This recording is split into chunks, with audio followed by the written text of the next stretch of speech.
You're listening to the We Are Libertarians podcast network. Find all of our shows at wearelibertarians.com.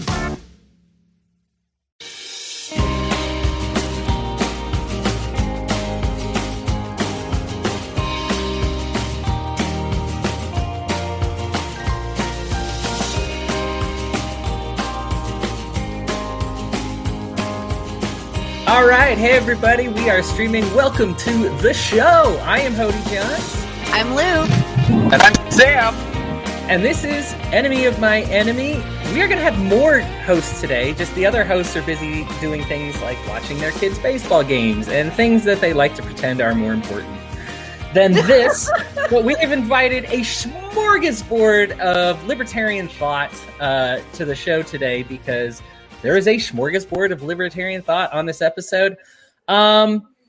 We try to avoid libertarian inside baseball like the plague because, frankly, I think all of our hosts are probably more enthused about libertarian ideology and philosophy than they are about politics. But unfortunately, when politics becomes national news and when everything's exploding and you choose not to talk about it, people are like, what's with all the silence? Do you not have opinions? Oh, we have some strong opinions over here. I have reminded all my hosts to try to be as friendly as they can. We are going to have very strong opinions. We will differ probably very strongly on our opinions. We are all still buddies and friends, and we will try our best to keep it that way. This episode is for now. This will be about the latest round of the LNC drama. Lou made the beginning of this her side comments a couple weeks ago. For those of you who caught this episode, this was a piece of her mind, was what was going on in the Libertarian Party of New Hampshire. And that exploded into a whole other. So for those who missed those thoughts, basically the Libertarian Party of New Hampshire had some, one can say, controversial statements, but they had a huge explosion. Gilletta Jarvis was the chair there. And, he said, my party has not officially, but basically tacitly given support to the Republicans. Gave a letter to Joe Bishop Henchman being like, hey, these guys are basically just Republicans and they're helping the GOP. They are certainly right-leaning. Even after this whole debacle, they posted some stuff talking about how, wokeism is terrible and of course their jokes usually tend to dunk on the left side. Jeremy Kaufman in a podcast with our buddy and fellow contributor to the show who will be here soon, Jacob, talked about how he was really popular. His comments were really popular on Fox News and like how much positive feedback he gets from that crowd. So that is very much like a kind of a directional thing. I understand there's right libertarians, there's left libertarians. I mean, we had the LP Nevada talk about, deal with a lot of, they recently got taken over too, which is hilarious, but they had a lot of pro-socialism type tweets as well. I understand there's a diverse thought of liberty, and some are going to be popular at the left and some are going to be popular at the right. And when it's all working like a well-oiled machine, then we kind of get the best of both worlds. We get the libertarian-minded Republicans to drop their, social badness, and we get the, liberty-minded Democrats to drop their economic badness, and we all hodgepodge together, and it's great, and we love each other. And we sing Kumbaya. And that's just the way I wished it worked. Gall darn it. But everything melted down there. Joe Bishop Henchman responded in a way that I guess some people say they misinterpreted. Some people say they correctly interpreted. We are going to have difference of opinion on that, I'm sure, but essentially saying if that is the case, then you may select your own new committee and we will and you have the treasury and you have the social media controls back and we will just get rid of all those guys and install some new guys. And after that, obviously, that got to a national level, created a national conversation because they said, does the chair have the power to do that? Can the chair just say, yes, get rid of all these people that the delegates have elected and create your own committee? Joe Bishop Henchman, the chair of the Libertarian Party, resigned over this controversy. which was funny because he was enjoying a really smooth ride up until this point as chair. Yeah. Everything was going great. Like that was a very hasty decision. I understand it, but we'll get into that more. Go ahead. Yeah, no, it's okay. I mean, and then the last two bits is after this, two of the biggest defenders of both the Mises Caucus and the Libertarian Party of New Hampshire that sit on the LNC, Karen CAH, Karen Ann Harlos and Josh Smith both had their suspensions called for / censures called for. Those motions looked like they were about 50-50 as far as passing or not, but after Joe Bishop Henchman stepped down, Ken Mullman ruled that they were out of order, so those motions did not go through. People have different feelings whether they should have been or not. This was very much a mixed bag. There are a lot of people who said, yeah, Joe should, like, two wrongs don't make a right. Both sides were wrong. You step down, you get suspended. Some people say these people should step down. You did everything right. Some people say the new LP New Hampshire was fine. Some people say the old one wasn't. Lots of different opinions. Lou, I will let you, you're chomping at the bit. Let's go ahead and get your thoughts on it. We're still waiting on the rest of the hosts, so go ahead and take the normal 5 to 10 minutes, whatever you want, and give us your thoughts. All right. So, I mean, there's so much to this story, right? So it's almost hard to know where to start. I do think just a quick overview of like the New Hampshire situation that sort of devolved into this madness. I am of the opinion that nobody necessarily, whether it was Gilletta Jarvis, JBH, like even Karen Ann, like nobody, I don't think anybody was malicious. Nobody had malintent, right? I believe that Gilletta felt that she was doing the right thing. I don't, in response to what was happening. And I will say, like, as someone who is not Mises and like intentionally not Mises, like I dipped my toe in that pool for about 5 minutes a couple years ago. And like I don't get down with the Mises. They're far too socially right for me. But during that time when I was involved, I know from backroom conversations for a fact that like a takeover was, like planned. It was a discussion I had with Heiss. I had with Smith. Like this was a legitimate discussion. They came to me because I do marketing and consulting on those things. And this was a like, how do we go about blah, blah, blah, right? Like, it's just, I don't know. So to see now the response like, oh, there's no takeover, like that just happened naturally. I'm going to call bullshit. Like I was in those backroom meetings. I know what was said. I know the plan. Like it's been obvious and we've known about it for a couple of years now. It started back when Smith was running for chair or well, really before that, honestly. So I believe that Gilletta's response was ill-informed and it was not handled correctly, but I don't think there was any malintent. I think she thought she was righting a wrong. And the letter that JBH wrote to her, while I don't know exactly what was said, but to my understanding, and I know that chairs have had to write letters to like national chair to this and that,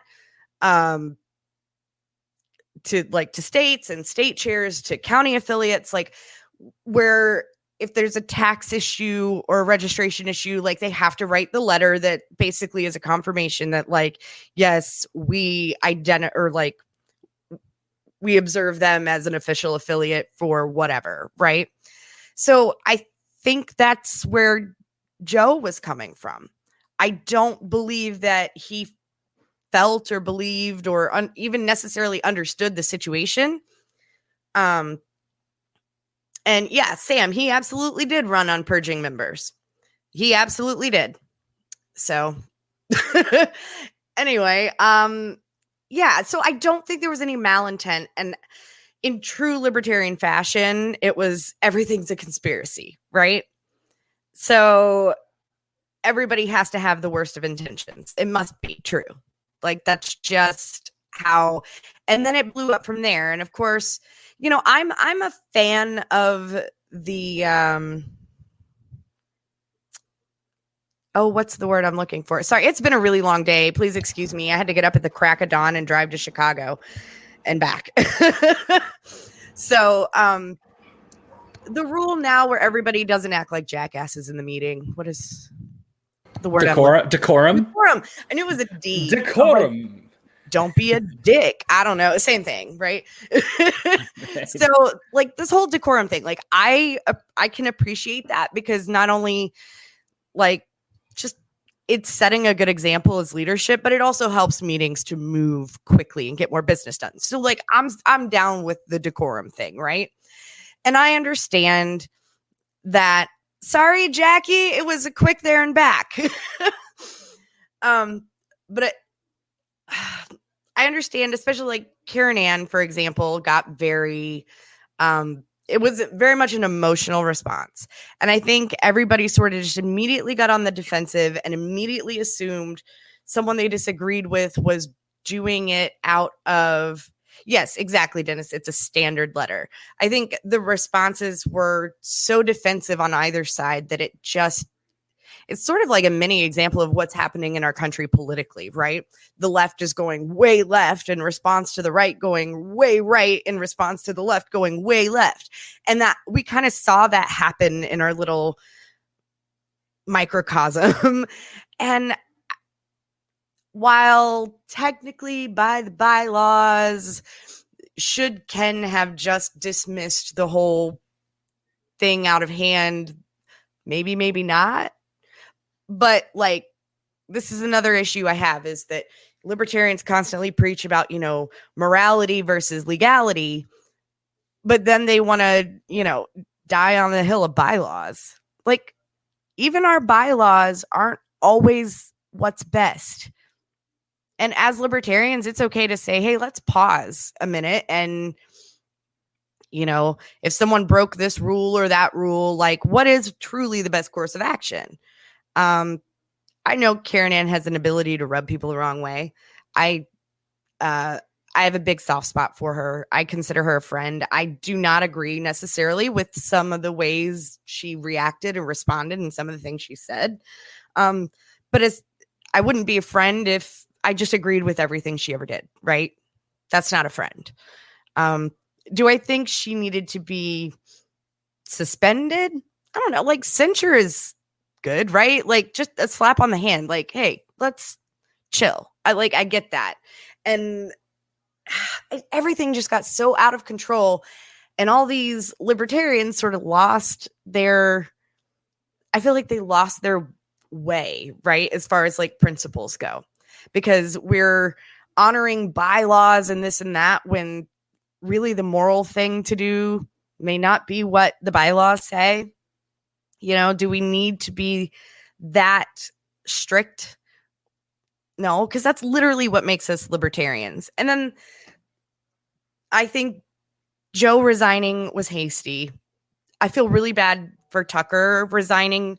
I understand it, though.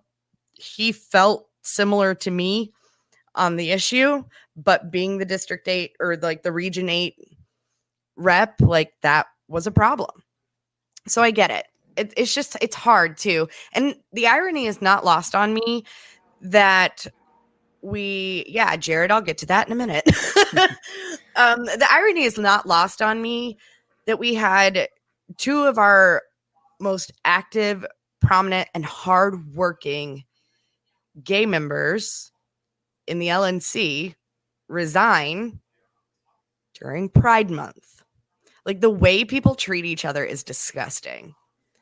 And like, I honestly, there came a point where I kind of felt like every single person on the LNC should be censured or suspended or something, because they were all acting like jackasses, with the exception of a couple people. Obviously, Laura Ebke can do no wrong.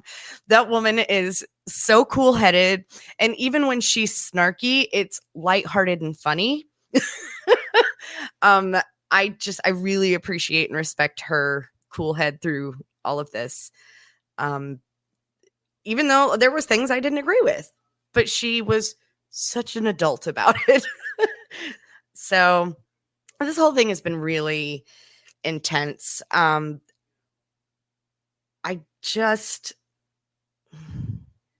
frustrated, and it's really made me sort of distance myself from the party even more so than I already had. So, yeah. Thank you for your comments, Lou. Now, Sam, this is maybe the perfect transition here. Ready for some whiplash, everybody? Sam is a member of the Mises Caucus, and he got to speak actually during some of these meetings. You may have heard him on Zoom before. Sam is driving right now, but we appreciate his voice, so you're going to deal with a little bit of static, but it's worth it. Sam, go ahead, buddy. Unmute yourself and let's hear what you got to say. All right. So Jacob, he's going to be hopping on here pretty soon. He's also a Mises guy, and he'll be a lot more informed than I am. But I just want to say that the letter, how it was just a confusion and how it was all that, like the chair of the Libertarian Party could have cleared that up really easily. He could have just said, hey, I don't believe there's one affiliate in New Hampshire, and that's not what this letter means. It would have been easy to clear up. He didn't have to vote to affiliate New Hampshire. So I think it's right that he resigned. And there's some other issues before where they pulled I guess people would get paid for people who the affiliate link. People would get paid for if they brought people into the party and they were able to keep track of it. I guess he also pulled that, immediately after Dave Smith joined, which is got the affiliate link, which was, you could say, it was just happenstance, but it seems very odd that the moment the largest recruiter for the party joins, something like that happens. So there's been stuff going on for a while, and I think that's there's been infighting. Like, there's no other way to put it. As far as Caroline Harlos, I said in the meeting that she's crazy, but she's kind of the perfect kind of crazy for the job. She knows Robert's rules ridiculously well, and she's very passionate, almost too passionate, if that's possible, but it's not. So she's just very passionate about what she does, and she really wears her heart on her sleeve, I think. Let's see, what else? Yeah, as far as the New Hampshire tweets, I kind of compared it to Vermin Supreme, where he wears a boot on his head. He's just a very silly man in a sort of strategic manner. I don't really approve of that. I don't approve of the New Hampshire tweets. Yeah, you can argue that the New Hampshire tweets are worse than Vermin Supreme, but both of them, in a lot of perspectives, look bad on the party, but also have huge outreach. I mean, I think his impressions from his Twitter went up 10,000%. So, like, people who didn't know who New Hampshire was now know who New Hampshire Libertarian Party was, for better or for worse. And he also made the point that you're recruiting sort of hardcore people. All the blue check marks, of course, are going to be pushed away, and a lot of the people who aren't really into politics you're going to push people. You're going to make people decide, or at least hear about what the Libertarian Party is. And like I said, I don't approve of his tweets. I don't think it's a great strategy. But the affiliates, like, I work really hard for Minnesota. I started an affiliate in Minnesota. I'm on the EC in Minnesota. Like, put in way too much time. And to have, if some national came and just said, "Yep, we're going to disaffiliate you because we don't like your strategy," I'd be pretty upset. The other thing is, the chair of the New Hampshire didn't reach out to the social media. According to him, didn't reach out to the social media guy, whatever. I can't remember his name. The Jeremy Kaufman. That guy, yeah. The chair of the Libertarian Party didn't reach out to him. There was no, like, there are options, and you don't have to do this weird bend over backwards, break all the rules, piss everyone off methods of taking care of things. Like, you can just literally tell them, knock it off, and try to work that way. And if you want to disaffiliate you can do it the proper way, which I think they eventually tried to do. But you don't just write a letter and tell them that, yeah, you can steal everything and that's okay. Like, that's something he should have cleared up right away. He did. I'm gonna guess he missed it, but he wrote like a 20-paragraph explanation of what the letter was, and it is a form letter. And it did not say, like, when the chair of an affiliate comes to you and says, hey, I need a letter stating that, like, I'm the chair. Cool. Like, they do that all the time. And he did explain it in detail. So he said which affiliate was the correct affiliate and that the church gave all the assets back. Right. Under the impression that Gilletta Jarvis is the chair. So, he didn't know. Okay. Yeah. He didn't understand what was really happening. I really do not. Okay. Yeah, we'll have to. All right. That might be possible. What else? I know Jacob's going to be jumping on here soon. I hope he jumps on because he knows a little bit more about all this than I do. Yeah, I guess that's pretty much all I have. No problem. No problem. I appreciate your thoughts. In fact, to back you up a little bit, Sam, if you want to throw yourself on the mute again, buddy, but if you do have something to say, go ahead and unmute and you can chime in.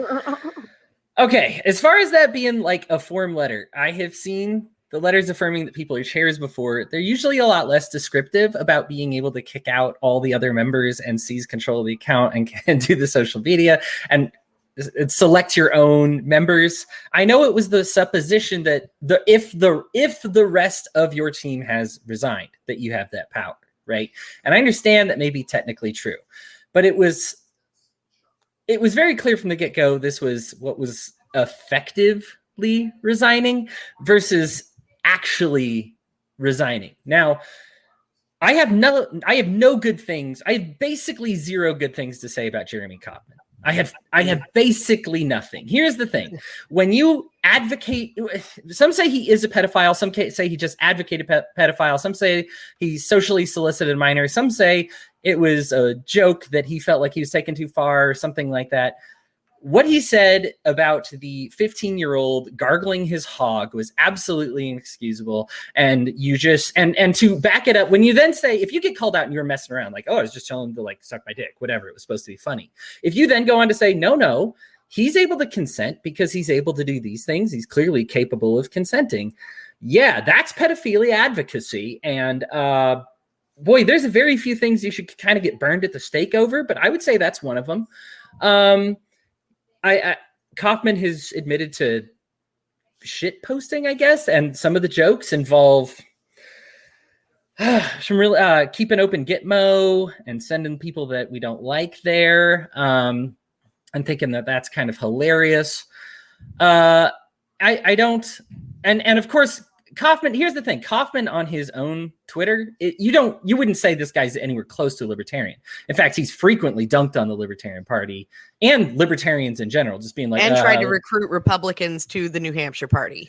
Yeah, right, sure. And now here's the thing. And there's a lot of, I am fine with trying to take away Bernie voters, take away Republican voters, and make them libertarian.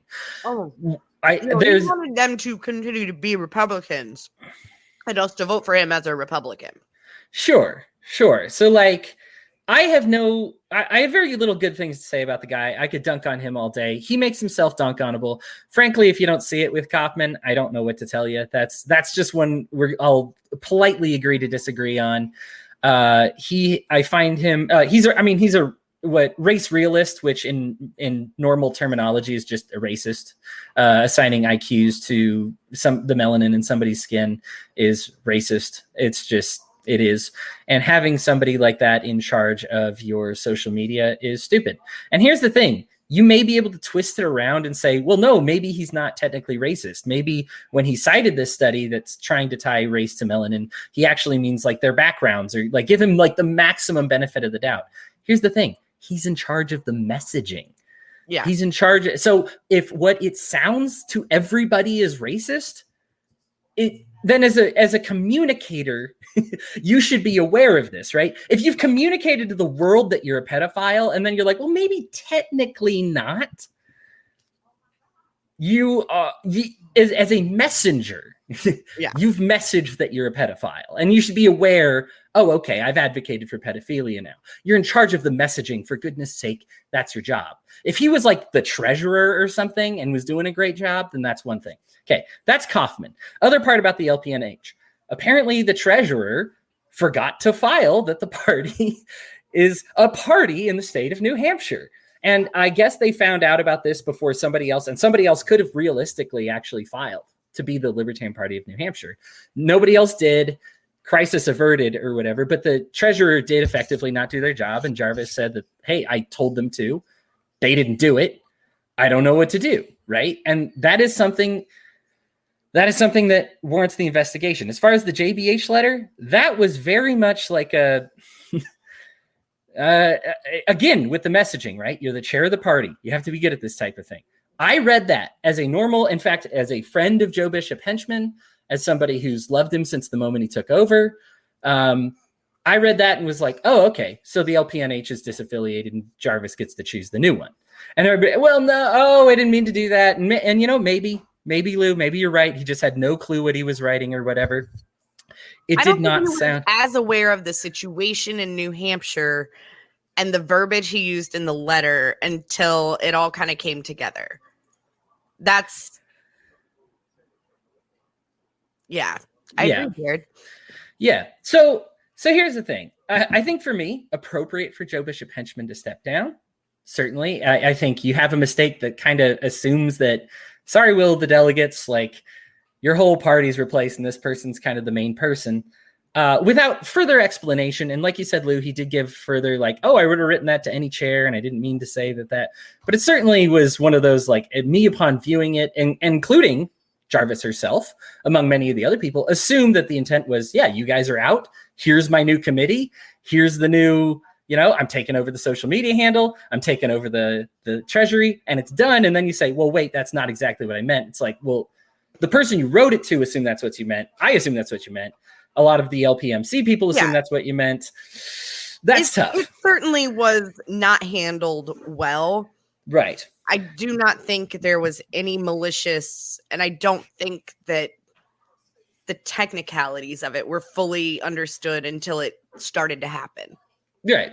So I think for me, appropriate there. I do find the reason I even bring up Kaufman and the treasurer, has the LPNH been beyond a shadow of a doubt, verifiably incompetent. 100%. And this is an opinion, but absolutely. I think when you put a race realist and a pedophile in charge of your social media, somebody who has been actively against the Libertarian Party and I don't have a problem with pro-Republican because I understand like people reach out to Bernie voters, people reach out to Trump voters, you try to make them whatever. But when your messaging is actually like, no, I am down, like Fox News I'm popular on Fox News and the CNN hates me and that's awesome. I'm okay with you reaching out to the Republicans, but then you have a problem with people reaching out to the Bernie Sanders voters, the Democrats. Like, obviously at that point you have an agenda, and your agenda is a lot of that. I don't have a problem with people living a culturally conservative lifestyle. You're not a bigot if you feel like doing it. I live a culturally conservative lifestyle. I am the straightest, whitest, malest, Christianist person ever. And I just am I am every person's oppressor throughout history. I'm sorry, I don't know why, but that is who I am. And I understand, and I live a life that is reflective of that. I love mayonnaise and everything you make fun of me there. I love being ignorant of people's problems around me. Like, I get it. Like, I do all the white stereotypes that you would think. But I also recognize that everybody else has a right to live their life the way they want. And when you disparage those lifestyles and you just say, I mean, we're watching people just say the most basic thing, like, I stand for trans rights, and just an onslaught from these types saying, you are the most disgusting, look at this, wokeism. Look at you, like this is what Marx wants you to do. Like, come on, man. You think Marx is all up on your trans rights? Like, read some more Marx first and get back to me on that one. Go ahead. There are two types of people. There's the anti-woke people, and then there's the woke people. And I feel like both extremes are just crazy. Like, there's people, if you say something woke, which, like, I'm against all woke corporate nonsense. I'm against that. But then there's the other people that just get triggered the opposite way, where if you say anything even remotely sounding corporate, they're just all up in arms about how you're just woke. And it's like, just calm down. That's my opinion. Oh, and someone asked my Twitter handle. I'm not very popular on Twitter, but it is Stay Classical. Oh, okay. Stay classical. There you go. You're a member of the LPMC. We already know you're not very popular on Twitter. That's a given. I'm kidding, Sam. I'm just joking with you. Hang on. Jacob is joining us. I'm going to have him on here. No? Well, sorry. Sorry. Let me finish up my shtick real quick. Sam, if you could throw yourself back on the mute just for fun, I'd appreciate that. Just to finish this off, the right thing to do here was to have an investigative committee. An impartial, unbiased investigative committee, because a lot of what we're going to talk about today is suppositional. I don't know the order of operations with the Jarvis and Henchman letters, which is actually rather important to this discussion. I don't know the details of that, the treasurer not filing, forgetting to file. Did they mess up the paperwork? Did they try to file? I don't know. I just know they didn't. But like, I can understand if they like tried and made a mistake. Okay. That's a lot different than being told to file and then just being like, nah, I'm just going to, smoke weed and get popular on Fox News, right? It's totally different. Like, and so here's the problem. Tyler Smith, whom I love, who is also running for chair next time, pitches this idea. Everybody's secretary. Sorry. What did I say? Chair. Oh, geez. No, he don't want to do that. I don't put that evil on him. No. Tyler Smith pitches this idea. Everybody loves it. They're like, oh, thank you so much, Tyler. That's a great idea. That's against the bylaws. Okay. Your bylaws suck. That's the result of your bylaws. And it sucks for everybody. It sucks for both sides. That no, you can't investigate the Joe Bishop Henchman, Gillette Jarvis thing. No, you can't investigate the New Hampshire thing. No, you can't investigate any of this stuff. Okay. And then they tried, but there were some LNC members that said, if I'm not on the committee though, then no committee. Then I won't vote to change the bylaws or create anything that would allow for an investigation into this. That sucks. And I feel like that's the most common sense thing. Here's the thing is I feel that these bylaws prevented a very common sense thing from happening. As a result, I'm kind of done with the whole shtick. I guess I'll elaborate more on this later because I don't want to go too far over my time. And I do want to give Jacob a chance to talk here, but I am done personally. I'm kind of done with the political mechanism. Chris Spangle had some fantastic guests on his show. Been combined, get this, 153 years of LNC leadership on the show to talk about it. And they brought up some amazing things, one of which, this isn't even the worst fight the Libertarian Party has had. A lot of people look up 1983. They're like, oh, this isn't even bad as, 1990 or something like that. Like, they were like, oh, this happens all the time. Like, they were very like, hey, if, you want to beat them, you outwork them, you have to do this. These are the rules. They show up. These are this. And they're very like, I can let it go. I'm not the person that can let it go like that. And the other thing that they mentioned was they talked about the Michael Malice tweet that I don't know a single person that's been converted by the Libertarian Party. They're like, yeah, of course, that's not our job. We don't want to do that. Like, that's not what the party is here for. I am much more interested in the evangelism. I'm much more interested in the philosophy. I'm much more interested in the ideas. I'm not very interested in trying to win elections because, frankly, we lose. We're very good at losing all the elections. We do win some. In fact, we have, especially recently, begun winning more and more. My congratulations to a lot of these people who are winning more. But what it takes to get there, for me, just isn't worth it. I don't want to disparage anybody that it is for, because that was kind of what I learned from the show when I was listening to some of these guys talk, was just there is a type of person that is designed for politics, that is really good at it, that is really good at letting it roll off, that understand, yeah, this is a heated disagreement, but I'm not going to let it get the best of me. I'm not that person. I am a person that is more interested in, I just want the ideas. I just want the unity. And I find that my biggest divisions, including this subject, is all comes down to politics. It all comes down to these little itty bitty bylaws, itty bitty things.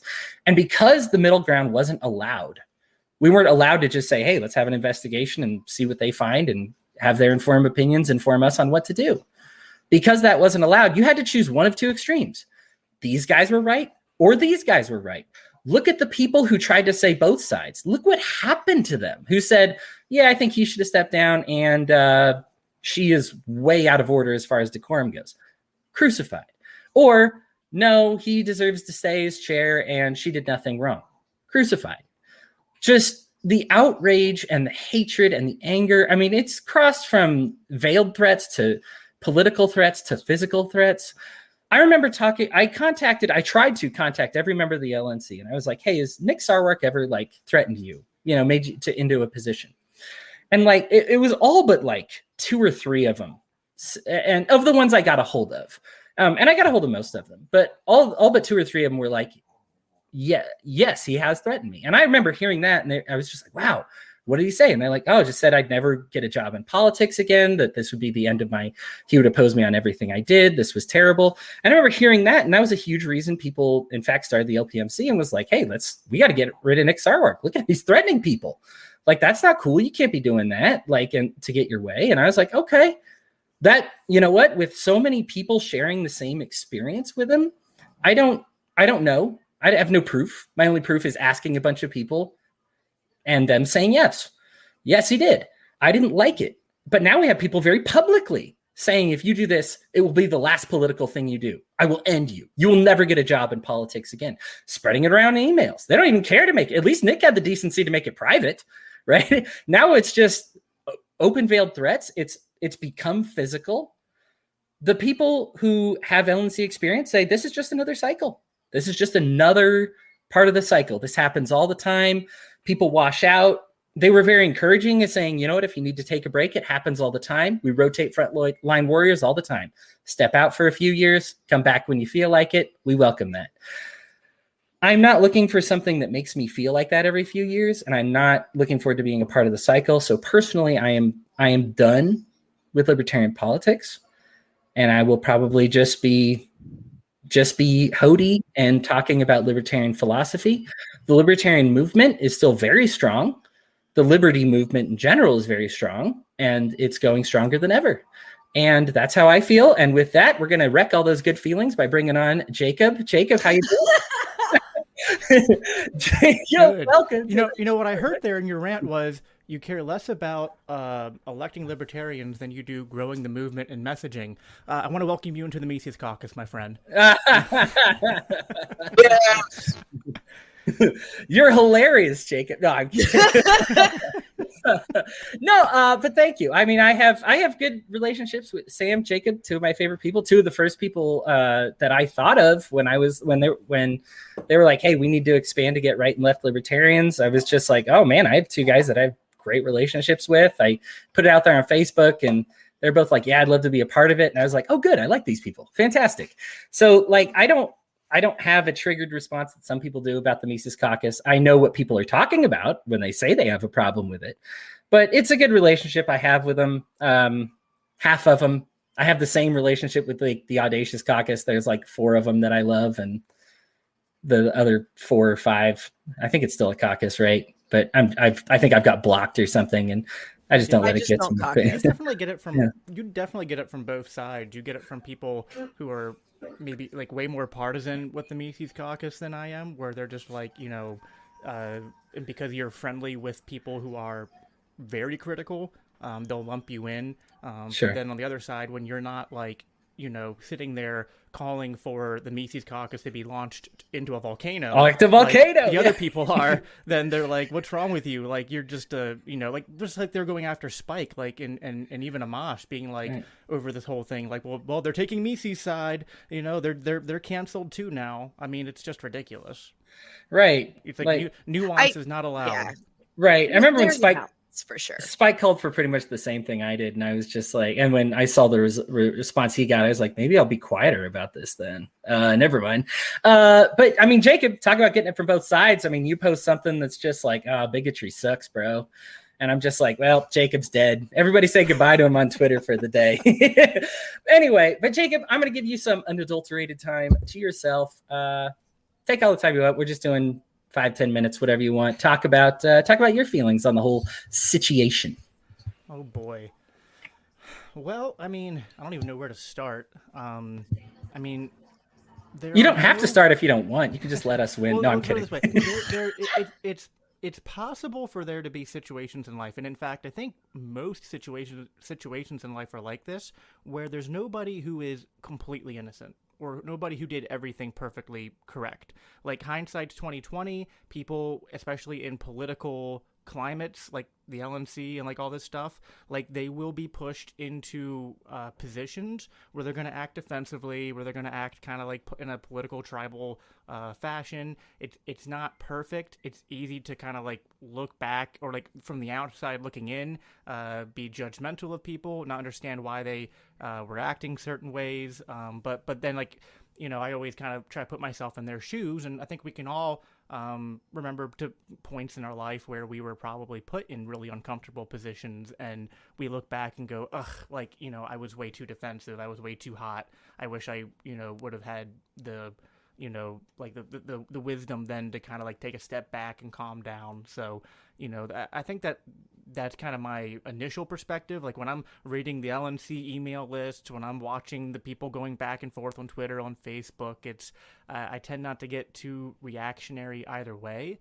But I will say, like, I was really upset over where a lot of the focus went. And it felt like a lot of the focus went, and it's on both sides. Like, so on one side, you had people who were really upset about decorum. And it wasn't even just with Karen Ann Harlos. It goes all the way back to being upset with, like, the tone of the messaging of the LPNH.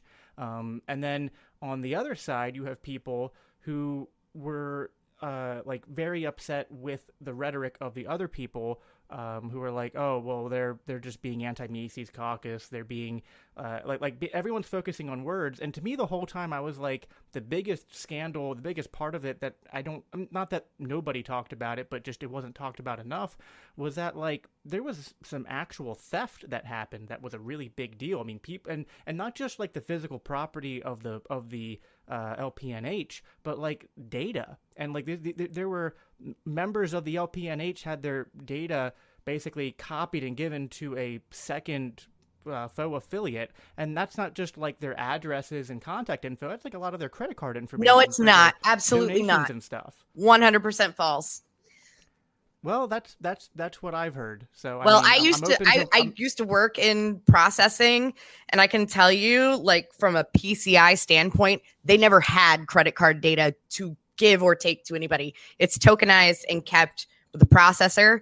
LPNH didn't have that data. Nobody did. That is complete bullshit. And I'm like, that's one of those like paranoid things libertarians do, right? It's all a conspiracy and everybody stole their credit. They never had the credit card data to take. Like, no, that's not how that works at all. Sorry. I mean, it's possible. That it's drives possible me crazy. I'm wrong on that. I'm just going off of some people that have said otherwise. So, but I'm not going to. If only there was an investigated committee that could find out. Anyhow, that continue, was Jake. And not a single member of the LP ever. Yes, sure. But, go ahead, Jake. But the stealing of the actual like property and stuff, and that was returned and other things definitely was a big deal for me as well. And I don't know, it just seemed like people got too focused into the tribalism part of it and not enough into like, well, let's actually investigate like the actual actions of what happened. And I do defend Karen Ann Harlos. I don't understand where the outrage towards her is coming from personally. People have said that she's been rude and broken decorum, and like, yeah, I get that. Karen Ann's always kind of been that way, kind of like, you know, she's real quick with the F-bombs and real quick with the, you know, like the very colorful metaphors. That's not my style. But I did think it was in poor taste to be like, well, let's focus on Karen Ann being disruptive and not like, let's actually like dive into what happened and get that solved. And then maybe like, weeks later or a month or two later, if Karen Ann's still being disruptive, then we bring it up then. The way it happened, it just looked like, oh, we're mad at the person who was doing all the whistleblowing and mad at the person who was calling people out. And also, like, the way, like, I got really upset, like, with the way that I thought it was just petty. Like, JBH resigns, and then as he's resigning, he's like, oh, but just before I quit here, I'm gonna vote Karen Ann Harless out. Nope, I'm done. I'm like, to me, that's that's just petty shit. I'm sorry. Like, I'm just like, if you're quitting, you're quitting. Okay. If you want to stay and vote, that's fine. But if you're resigning, don't be like, I'm going to resign, but quickly try to vote out the person who, like, it's just, I don't know. I felt that was petty. At the end of the day, I think this was, one of my favorite sayings is this: prevention is better than cure. And that's something we have to talk about too, which is not just, okay, like, this happened. Should we have an investigation? How's the best way to do the investigation? Like, that's all important. But for me, I'm also kind of like, well, how could have this not happened in the first place? Like, what do we have to establish to prevent this from happening again? And I think that the two things that need to happen is that there needs to be better communication between affiliates and people within the affiliates. But also, I just think that we have to push back against these, like, social media mob mentalities. And I think that happens, again, it's something that happens on both sides. People get so caught up and so reactionary. There's not enough people taking time to stop and think. Not enough people who are, like, willing to, like, admit, like, I don't have all the facts. I could be wrong. And you know what? Like, just like here live on the air, I was challenged on a claim that I made. And I went, you know what? It's possible I'm wrong on that. Like, it's not wrong or a judgment of your character or your intellect to kind of go, like, you know what, maybe I could be wrong about this. Maybe I need to do a little bit more investigation. Maybe I need to find out more of the facts and not be so quick to jump to conclusions. And so that's part of it too, is that we do need better communication, but we also we have to stop dealing in outrage and counter outrage, and they did this and they did that. And it's just like, if the Libertarian Party is ever going to be effective, it has to get out of this cycle, and it's an endless cycle. And we can take any fraction of time and then go, okay, well, starting at this point to this point, these people were in the wrong. And then it's like, okay, but what if you go farther back? What if you go farther back and it's like, oh, well, it just keeps happening. Like, these people were shitty, which caused these people to react shittily, which then caused these people to be angry and say this or do this. And it's like, like, how far back do you want to go? And, so I think that at some point people have to remember social media isn't real life. Remember Twitter, especially, is not real life. Remember, yeah. You know what I mean? And try to, like, if everybody could, like, every time they go to post something on social media, like, type it out as a draft, walk away, come back an hour later and like, ask, like, if you still feel like it's a good post, then make it, as opposed to making it right away. Like, we need to work on our impulse control a little bit. I think a lot of us get a little bit too caught up in that dopamine rush of, like, I gotta put the tweet out right away, and it's like a race, and it's like, gotta type it out now, because it's, you're trying to get all the reactions and stuff. But it's like, are you actually acting in a frame of mind in that moment where you're acting primarily with your rational brain and thinking things through and considered all the facts? So there's a lot of things that we need to improve upon as a party, as a movement, if we're ever going to get anything done. And I think this was an inevitable, like, this kind of scandal was probably inevitable with, like, the way that the culture of the party was leading up to it. And Absolutely. Like, if it didn't happen in New Hampshire, it was going to happen somewhere else eventually. So we have to learn these lessons. Like, yes, we should want to hold people accountable if people abused power, if people broke laws, if, whatever wrongdoing there was, that does need to be addressed. But I'm more concerned about, like, why did it happen? How did it happen? How do we prevent that from happening in the future?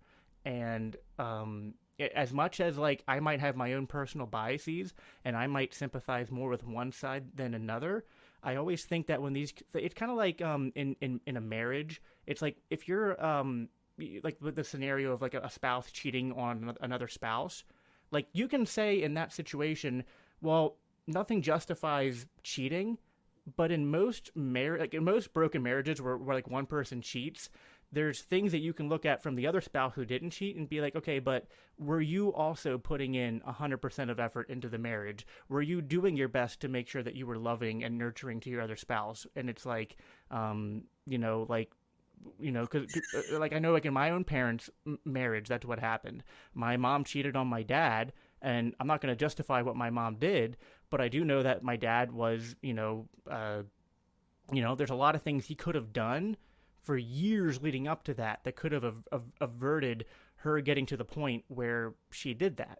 So, it's like, do we want to act in mindsets where it's always about find the person who did the wrong thing and blast them and be shitty to them and be like, put them on display to the world to talk about how bad they were? Or do we want to like work together to avoid these bad things from happening in the first place? So I'll end on that. Yeah, that's fair. I think I think the Karen Ann Harlow's situation, I think the thing is it was, and I think you're right about this, it was kind of like the worst time to bring it up because she had been like this forever. She had been calling people rat Fs and flipping people off and telling people to sodomize themselves with barbed dildos forever.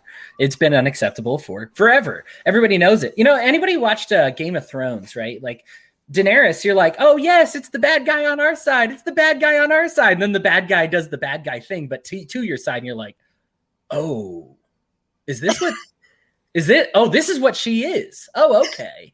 And like, yeah, like the threats. I've hated it forever. Like, I mean, it's funny. Some people are going back to 2017, but I just remember these, she would dish it out so hard. And then somebody would respond to just be like, listen, that's not the way to do things. It's like, how dare you to speak to me that way? I've told you all I get triggered and hurt and easily damaged by any amount of criticism. And I'm just like, oh my gosh, she kills me. Like, she's drive me crazy. But when you don't call for it then and you call for it now, it certainly makes it like transparent what you're doing, right? You like the bad guy on your side. You don't like the bad guy not on your side. And it's one of those, I understand some people can think I'm sure that is a true matter of opinion, whether you think that kind of thing is funny or acceptable or whatever, if you would love to deal with her or hate to deal with her. Personally, I would not like to, but I do understand that there are people who are like, it's hilarious. Like, it's just funny. It's whatever, you know what I mean? And I guess that is something that's going to be personal to each of us as well. But yeah, the vote was certainly at a time where you just kind of say it had gotten really bad, but it is kind of one of those, it's like, it's been bad forever. So why now? Is it because she called herself the den mother of the Mises Caucus and started taking a side on this issue? Or is it actually because of her attitude? Because right now with the timing, it seems like the Mises Caucus thing and not the attitude thing. Right. To follow up on that, like, as far as specifically JBH making like the motion to suspend her, right? And then sort of like, I don't think it was JBH that made the motion. It wasn't. That's the thing. Yeah. A lot of people are misinterpreting this. It was somebody else's motion. However, to start the ballot, it could only be the secretary or the chair. And given that it was about suspending the secretary, she wasn't going to write it. He literally had to. And there were a handful of us who knew 3 days before he resigned that he was resigning on that day. So that, like, okay, if you just kind of watched it happen, like, yeah, it looked really shitty. However, that was just a really unfortunate coincidence of timing. Like, honestly, several of us knew ahead of time that resigning was in the works and would happen on this day. Then Longstreth made the motion and asked for a email ballot to be written. And then JBH wrote it and resigned exactly when he said he was going to resign, which was before he knew Longstreth was going to make this motion at that time. She wasn't going to write the motion herself. You shouldn't make her write the motion herself. That's shitty. I just think that there was no good way to do it. You should have done it before this happened or when this happened. It should have been like, and I have. But it wasn't up to him. Agreement over if she is a problem. But even if I was going to agree that she was a problem, I would have been telling people, like, if we need to remove her, we need to have space. Like, we need to get this resolved. After this is resolved and we have some space behind it, then we can talk about that then. But I don't disagree with that. I do think that would have probably been the better way to do this, because now the entire focus of all the rage of everybody is on this like whole Karen Ann thing. When, like, does anybody remember this kind of started with like the Jackie Perry situation? But like nobody's talking about that anymore. People are barely talking about New Hampshire, aside from, you know, who should be investigating. And I almost feel like, you know how they tell you, like, don't rub your dog's nose in their pee like 10 hours after they peed on your floor because they're not going to remember why. Which is kind of why I understand where Ken is coming from right now. And this sort of like, you know what, guys, at this point, it's stupid. Like, just be done. It's stupid. So, yeah, I mean, it's like, I mean, like, I think that the New Hampshire people, like, if they feel like they have a need or a right to pursue legal action against anyone, like, that's one thing. At this point in the LNC, it's like, it's just because of the way it's handled, it is a little bit hard to kind of go after the fact with an investigation. If there is going to be one, I think it should have been a third party, like, outside. Absolutely. You know, not trying to, because, like, at this point, like, everyone inside the party is just so polarized and this has been such an ongoing thing. It's just it's better to have become our own Nancy Grace. Like, we have poisoned the pool at this point. Like, you know, it doesn't. I mean, the entire nature of it is we're divided by inches, but we only have our choice of two extremes. So if I'm on this side of just by an inch of you, I'm actually really close to you, and then I get pulled onto this distant extreme, and so we're all out over on the far lefts and far rights, as opposed to anywhere close to the middle. The Jackie Perry situation, that your piece of my mind was about that. I don't think that ever got resolved, really. I mean, she's that all kind of went away, and she's back in the party, or could be. Like, I don't know if she's chosen to stick around or not. Like, I don't think I would. Correct me if I'm wrong. The whole thing with Jackie Perry, wasn't Jarvis the chair that presided over that, and wasn't it over her doxing Jarvis? Like, that's what I've heard. Nobody doxed Jarvis. People were upset about Kaufman's posts, and as the chair of New Hampshire, like, and people in New Hampshire complaining about it, like, they should have absolutely had a way to contact the chair and say, hey, I have a problem with the messaging coming from our state affiliate and you're the chair, right? And so all Jackie did was relay contact information that was already public. So I guess she got upset about that. However, she did say at one point, Gilletta said she wasn't part of the vote. Like, the EC voted, but she did not. Correct. But if it was against the bylaws or done like a failure of following procedure, I think it is the chair's responsibility to call the motion out of order. You know what I mean? To be like, no, like, this is either out of order. I think she kind of recused herself because it was personal. She was the victim in this, because she was doxxed, even though she wasn't. But yeah, the doxing bit is rough. By different, here's the thing: you can say it was doxing because there's different definitions of doxing. It was it's publicly available, meaning you can look it up, but it was a private email. The one of them was a work email, right? So the issue is, it's like you could have found it on Google, but it's not necessarily something that people wanted on Google. Like, please don't blow up my work email box about LP stuff. Like, Gilletta Jarvis mentioned this in the email because she's like, they picked somebody who did something not smart and who nobody likes, right? And so you pick the one person nobody likes and you just say, you know what, let's make this a first, right? This is the whole, like, Alex Jones, right? Like, let's deplatform Alex Jones. What happens next? You know, first they deplatform sex workers because nobody likes them. Then they deplatform trolls. And then it starts to get more and more mainstream. And as Jackie Perry, someone who I am loath to be on the side of at any point in my entire life, I would not enjoy that. But I unfortunately find myself in a situation where I'm saying, if we keep, I mean, there are pedophiles who pay their dues who are still in state parties. Yeah. There are blatant, like, KKK card holding racists in Libertarian parties that can't be kicked out or disaffiliated. It's actually been a conversation for a long time. How do we do that? How do we kick them out? Should we at all? Ironically, it's funny how this has shifted hands, because it was the Sarwark crowd that was like, no, we need to keep these people in. We keep them in at all costs. And it was the the Fakertarians that were like, no, we need a means of kicking them out. We need to get rid of them. We need to distance ourselves from them.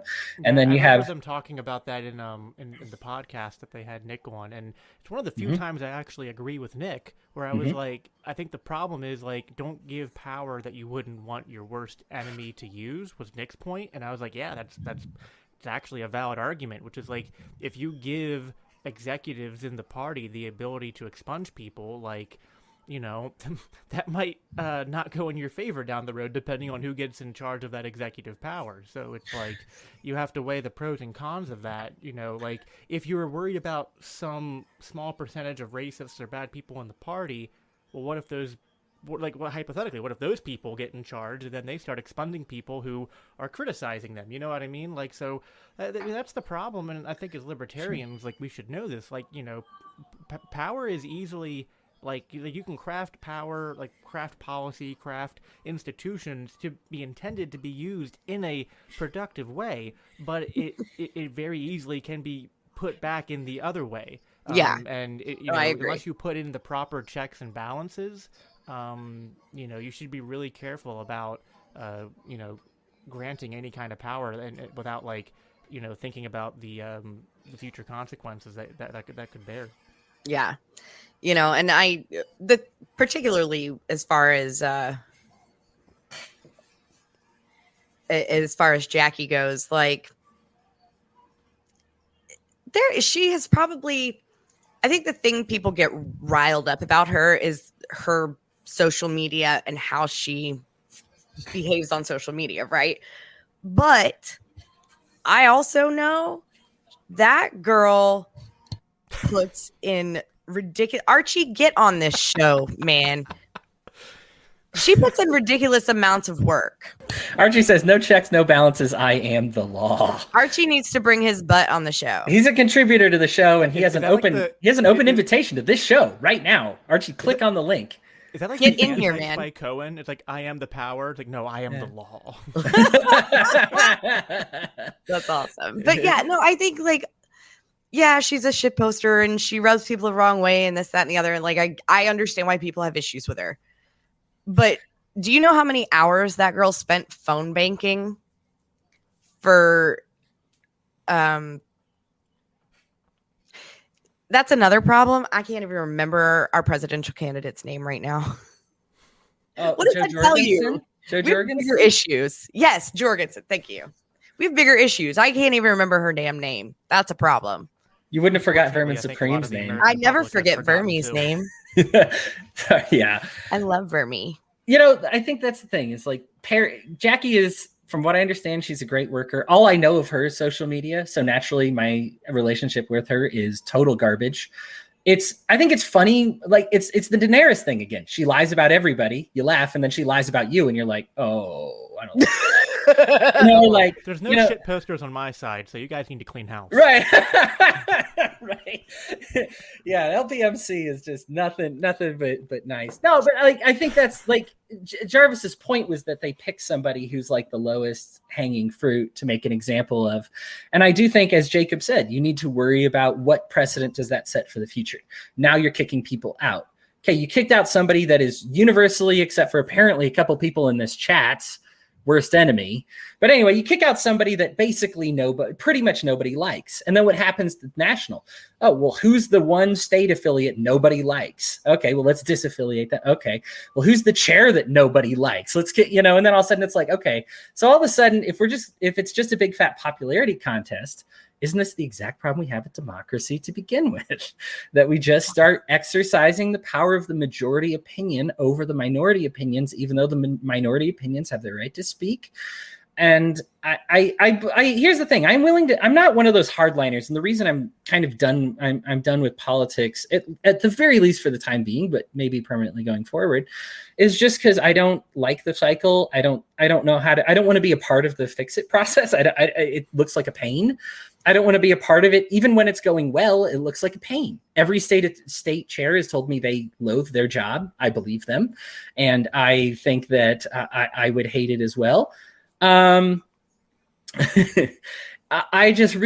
think the thing is like, you do have to be careful with these things. I do believe, however, like, I understand the reason behind a good old fashioned bylaws, because I do think that like a bylaw, you need to come up with some kind of common ground that we can all come to arrange. When you play football, you got to play like football with a lot of people.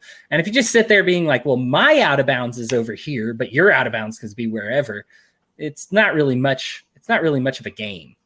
You know, it becomes not fun. However, there does become an ethical point where you say, Jacob, it's just you and me and now for a bit. But if you do say like, okay, well, the entire NFL has embraced this policy that they have to wear these helmets that give people concussions. I do think that anybody or everybody in the NFL is right to say, nope, screw you guys, I'm not doing this anymore. And I think that we can do these when we say, I'm sorry, but the bylaw doesn't allow for an impartial investigative committee to work out these issues. It hurts everybody. And it hurts the whole party. And yes, maybe they can work this out, but apparently it's a cycle that just keeps repeating and repeating and repeating. I don't know. It's climbing to the top of a like tiny small anthill. And I am so sick of fighting with people about that anthill when there's like better things to do in the world. Yeah, I hear where you're coming from. I mean, and we talked about this a little bit on Facebook over, I think, the last couple of days. Your thing about the bylaws and like, you want to do the right thing even if the bylaws restrict you from doing that. And like, I get where you're coming from. I just think that like there's a distinction. And like, for me, it's like, I'm very much in favor of people refusing to follow unjust laws. But what that means is like, you ignore them. When you start acting unilaterally without permission or authority and do things, I think that promotes an atmosphere of chaos where it's like you would call for an investigation, somebody else would be like, no, your investigation's invalid, I'm calling for an investigation, and then other people would be like, well, no, you guys are completely out of order. So then it's like, because isn't that what Jarvis did? And like, didn't that backfire? Like, haven't we learned from, like, we should learn from her mistake. Like, because like, even like, let me take myself, like, take my Mises cap off, and let's say that I would like, I'm totally sympathetic to her position and totally like, she had to do something. Like, let's assume all the worst things. So, and I'm looking forward to when these things get taken out of context later. But let's say the Mises Caucus is evil. They took over New Hampshire and it was awful, and they're running the party into the ground and just all these awful things.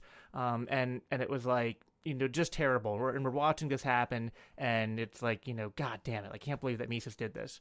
The problem with what Jarvis did wouldn't be that, like, if she was right, she could be on the right side, but when you try to do the right thing in the wrong way, it becomes the wrong thing. And when you try to fix a problem by creating a whole new slew of problems because you're acting outside of the scope of what is allowable in that system, it creates this chaos because people say, well, no, you're acting out of bounds. And then other people start acting out of bounds, and it just creates this giant mess. So, I mean, I think, like if I was in a position like Gilletta Jarvis and you genuinely think that the New Hampshire affiliate is taken over by these bad actors who are running the party into the ground, like you resign. And I think that's what she should have probably done in the first place, and maybe resigned and taken to social media and said like this is what's going on in New Hampshire. LNC, you need to make a move to disaffiliate, and that would have been still controversial, but so much less than what we got.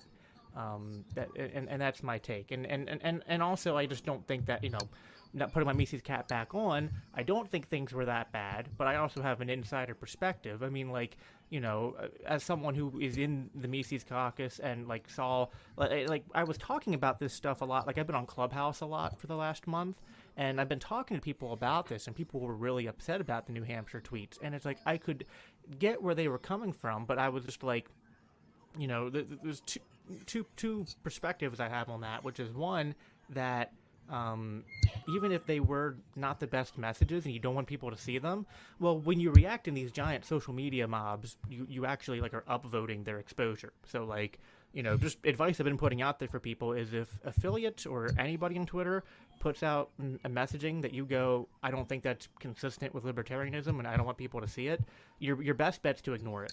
Like, it really honestly is, because when you react the way you do and it gets more exposed, because that's how Twitter works. There's like people quoting it, look at this, look how bad it is. People go, they comment, they're outraged. It grows in how many people are seeing it. And so it's like, if you think it's a bad message, don't do things that are going to make more people see it.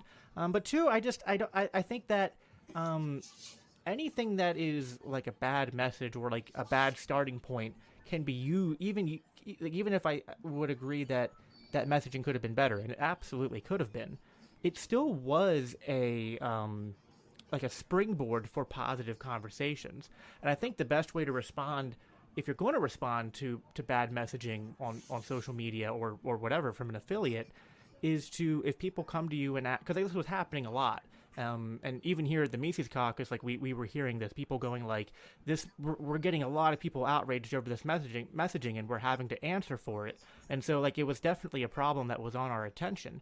But we were advising people, like, the way to respond is to go, well, you know what, like, I disagree with what they said because they didn't put it well, and let me have a conversation with you about what we actually believe. You just have to use it as a point to pivot and actually put out the messaging that you want. I think that's the best response you can have. You're absolutely right about you feed the fire, right? Like, the fire is the focal point. If you want the fire to go out, don't throw another log on, right? So when you throw these other logs on, like, I mean, now every normie in America, I shouldn't say every normie in America. All our Fox News viewers know very well who Jeremy Kauffman is. He talked about himself on your show, how, you know, he became very popular among Fox News, got a lot of upvotes and everything. And like, it's like, that's a mainstay. Why is he a mainstay? Because people dug in their heels. He posted a post that got 10,000 likes that had 200,000 dislikes, you know, and now it doesn't matter. It's all interaction, and it made him famous. And now he's the center of the fire, and everybody else is looking around just being like, gosh dang it. You know what I mean? Like, and so I think, unfortunately, like, I do try to deal with that. I think there is a certain point where your fire is out of control and you do have to kind of deal with it. When somebody does become like the main, you know, even if I didn't feed the fire, if a bunch of other people did, and then my mom is like, hey, Hody, I saw you, there's this race realist who's in charge of, you know, and of course they always hear something wrong, right? So they're like, I hear they're in charge of the Libertarian Party. And you're just like, no, it's a state affiliate that is struggling, and he's the worst part of it. And Mom, just please don't judge the whole Libertarian Party based on a racist, please. Like, it is a very small, I mean, let's face it, the Democrats got their pedo race realist into the White House. Ours barely got a control of a one state social media messaging. So I don't want to talk about like how bad the Libertarian Party is right now. Like, it's just, but at the same time, it's something that you feel you have to respond to, you know, like, and like you said, should I use it more as a pivot point and just being like, okay, I'm glad you're talking about race realism. Here's my feelings on it, which is counter to maybe that guy's feeling. And hey, at least he got the ball rolling. I guess I don't really love the way to get the ball rolling that way. I think I would rather get it rolling like in a way where it's like, hey, this cop murdered this black guy, and it's like, well, oh, that's much easier for me to talk about, you know. I will say, with like the race realists and like and the people that push the race IQ stuff, it's even worse. Like, if you respond with outrage to that stuff, that kind of reinforces their mentality and their like, it's like, oh, like, this offends you because you're not thinking rationally, you're thinking emotionally, and that like emboldens like how right they think they are. And so the best way to deal with those type of people is to actually just not get outraged with them, not get defensive, and just to be like, okay, no, like let's have a conversation about the science. And I mean, now if you're not informed about that stuff, maybe that's hard, but like you can kind of go like, well, no, actually, there aren't groups of people who are inferior to others genetically. Like here's all the, like, if you're going to even, like you can even seed the ground that like, yeah, sure, there are, if you IQ test different groups of people, you might have different averages, but like here are like the 12 environmental factors that we can go into that are extremely valid. You know what I mean? Like there's ways to have conversations with these people and push back against their racism without getting outraged. Because I think like for a lot of the people that are caught on that like that alt-right spectrum, they get emboldened when you respond to them with the outrage, because it's just like, oh look, it's the libs and the woke people getting freaked out because like they're just not dealing with reality. So it's like you have to kind of cut off that fueling, because that's how they're recruited. It's just like, look, no one's allowed to talk to this stuff. It's a giant conspiracy. You know what I mean? Like it's just, and I know it's hard to do that, but and then also just like which. Shift the topic a little bit, just people who shitpost and edgelord on Twitter all the time, that's what they're looking for too, is attention and people to get outraged and pissed off. If you don't feed them, then like they don't, like, you know what I mean? It's like, don't feed the troll. That's a saying for a reason, because like when you give them what they want and you give them that outrage, like you're incentivizing them to keep going. Sure. I just wish, I guess, the people in charge of the troll would stop empowering the troll, type of thing, where you just like, can you please, because I'm not feeding the troll, but somebody put the troll in that position, and it's like, well, that position, I'm supposed to pay attention to what they're saying too. They're in a messaging position. The thing I'll say is like, and I say this on my podcast, I know you know it, but I know you know that I say this, but like, I think this is true of both the Libertarian Party and movement in general, and it's also true of the Mises Caucus, is that we're very decentralized by nature. Sure. Like, and I think there's a lot of times a perception on social media that there's more top-down control than there really is. If anything, a more valid criticism of like the Mises Caucus might be that like sometimes like the left hand has no idea what the right hand is doing, and like sometimes people are just like going out and acting on their own individual like lanes and alleys, and there's not enough like internal communication and kind of like like self-policing to kind of be like, hey, like we're kind of contradicting each other here, or we're working against each other, we need to be a bit more. And it's like that stuff I think is going to get better over time, but I think even the Libertarian Party, like, as partly shown by like people have learned more about that through this whole catastrophe, is that it is kind of like decentralized. Like the LNC basically has no official power or control over any of the affiliates except to just disaffiliate. Like that's all they got. Like their one weapon is to be like, affiliation done. And if they don't do that, it's just like they really can't tell the state affiliates what to do. So that was one of the things. That was something that blew my mind, that I didn't I didn't know, I guess, until recently, that there was really no penalty for breaking the bylaws, like in except for disaffiliation. Like for me, I was just like, oh, so what's going to happen? Does this person step down? Does this person gets replaced? It's like, no, the only tool in the arsenal is dissolving them. Archie, welcome to the conversation, my friend. Glad to have you on. Yes, for those watching, this is Archie and Jacob on the same show. So let's get ready to rumble. No, so I appreciate you coming in. Archie, I'm going to go ahead. I gave everybody else 5 to 10 minutes to say whatever they want about it, the entire situation, and I will allow you the same. So 5-10 minutes. What do you think, buddy? I'm going to say 2 things. Say them very slowly.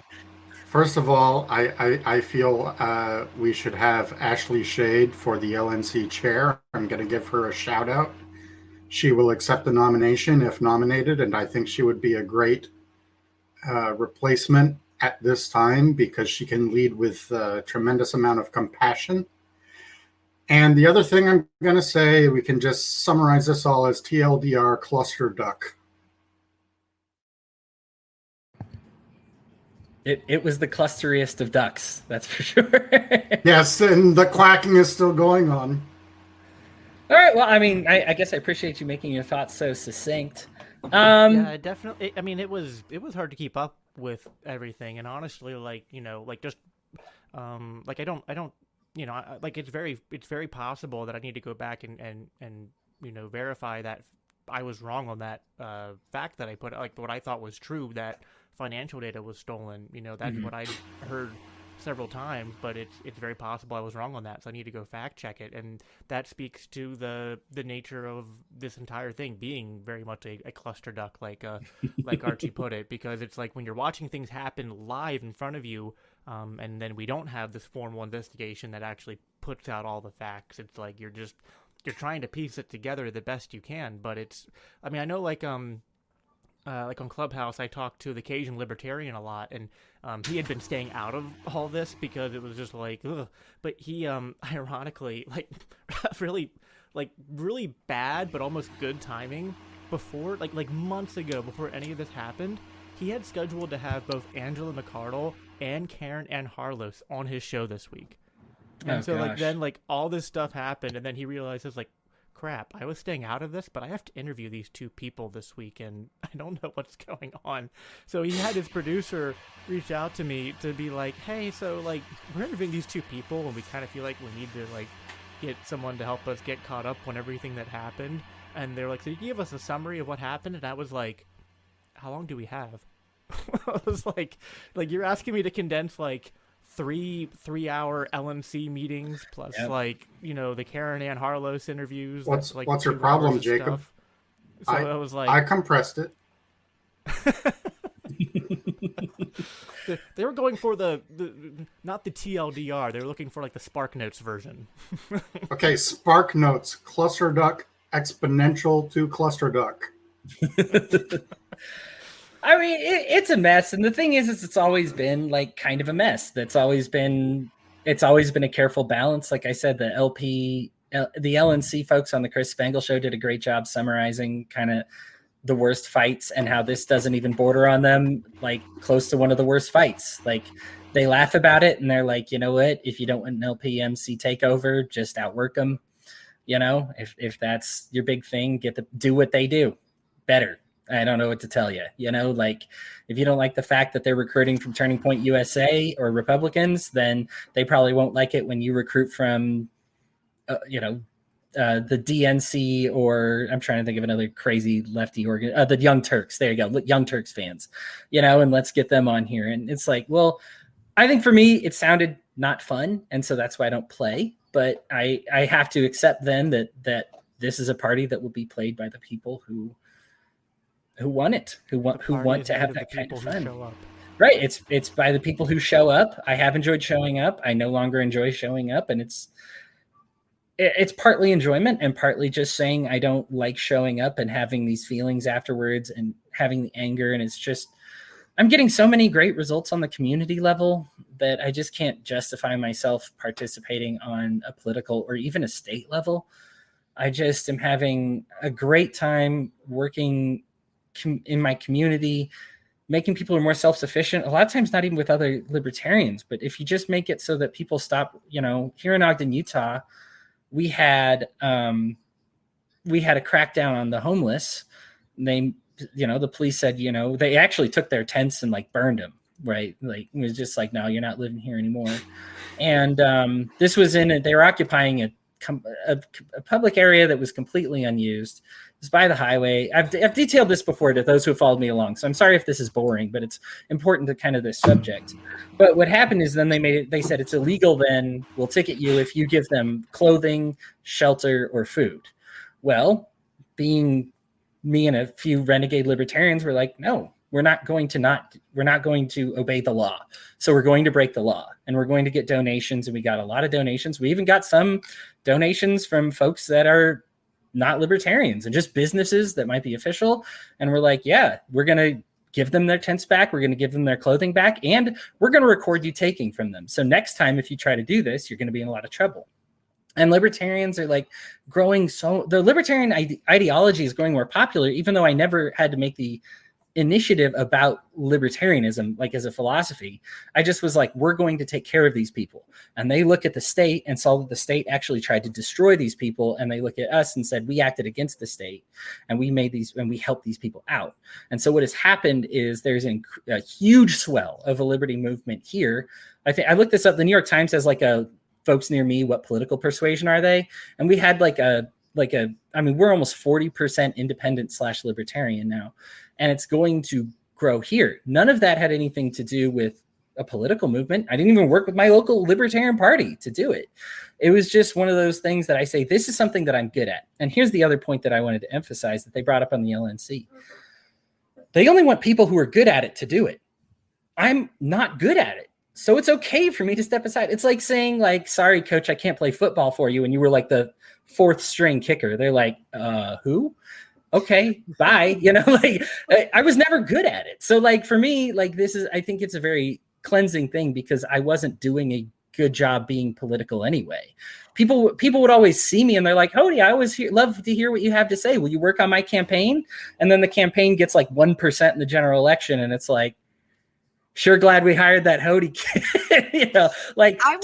I'm terrible at it. I'm awful. I want to say, as the former communications director who you worked under, I do disagree. I think you are an asset and I appreciated the work that you did. And okay, it may have only been 1%. However, we still broke a crap ton of records in New York and you had a big hand in that. So don't downplay it.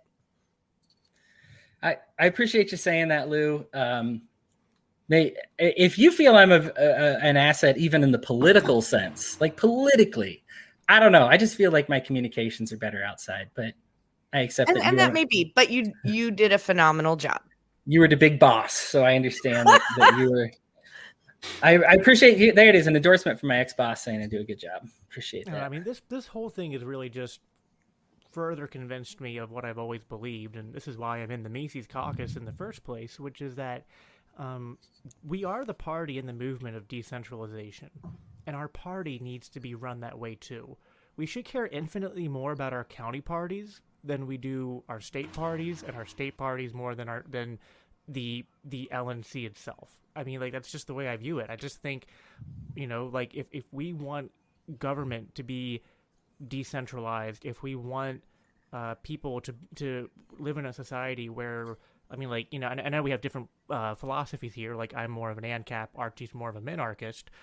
But despite our differences there, which sometimes might seem like they're really far apart, we both probably want governing power and authority to be as local and as close to the people being governed as possible. So, like, if we want a society that's like that, we have to advocate for that society in a similar fashion, I think. If we advocate for decentralization through a centralized process, I think that's not only going to muddy our message, I think it's just not going to work, because you can't build a society that is bottom up through a mechanism that is top down. I want to say, Jared Hall, why do you hate me? Jared said he nominates Lou to replace him. I think that's a no, Jared. That's a big no.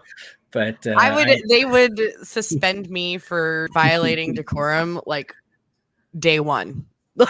Yeah. But yeah, no, Sam, not happening. Sam, welcome back. Brian, we got him hopping on as well. He's actually got his video. Brian's coming in just a second as well. Brian was also, hey, here he is. Brian was very much a part of, I tell you, on Weird Libertarians, he was the guy who actually watched all the meetings for us. Appreciate it, Brian. And I very much apologize. I see that you've got some rope. If you could untie that for me before. Yeah. I appreciate it. The good thing is that they took me out of the 72-hour hold, so I don't need to be. I would volunteer for a 72-hour hold right now. Like, that sounds like a spa weekend. I know. Like, why is this not a thing that it's more like a tourist attraction? Like, Right, solitary confinement sounds like paradise. Well, it's not solitary. You have to be in there with all the other crazies. So that's the only other problem. Brian, I don't know everybody else. Full of you people, I don't know. Right. By the way, solitary confinement's not a joke. The police suck. Yes, they do. Should be banned. Sorry about those jokes, everybody.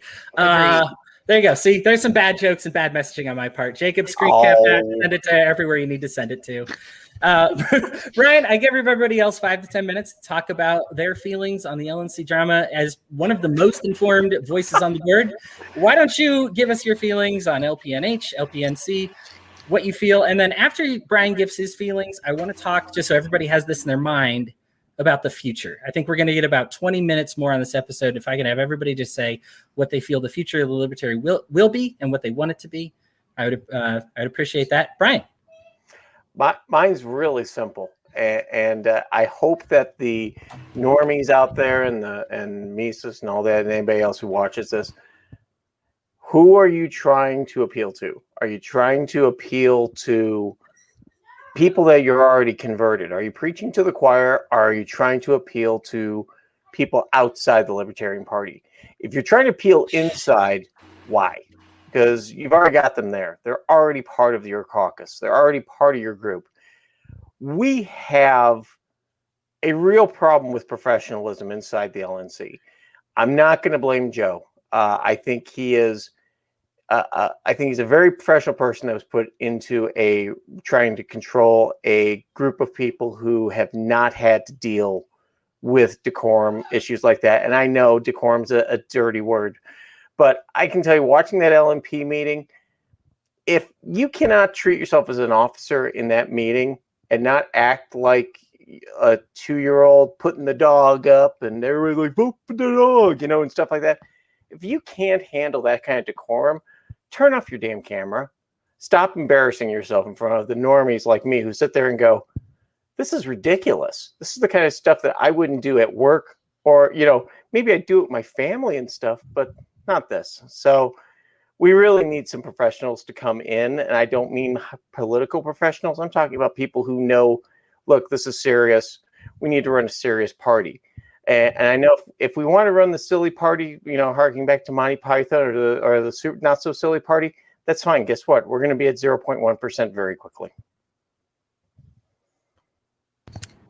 Totally agree. Yeah. And for what it's worth, on my Facebook profile in my employment history, I am the secretary of the Ministry of Silly Walks, and I think that is a really important piece of my resume that you all need to know. Don't go after the silly people, Brian. We have a place in this world. The silly people have a place, yes, and I embrace it. Trust me, every Monty Python reference, I am going to be there cheering it on.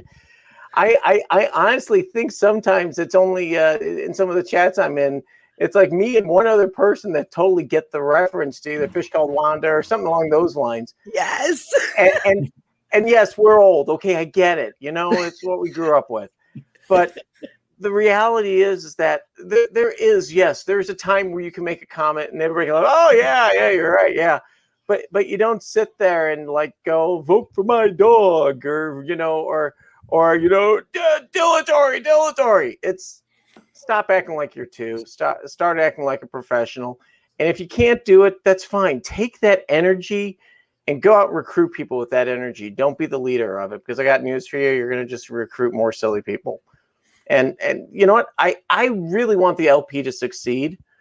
But I'm also a firm believer in the growing, I think, at least growing that I see it, because I'm finding it more, I guess, of the idea of selling liberty.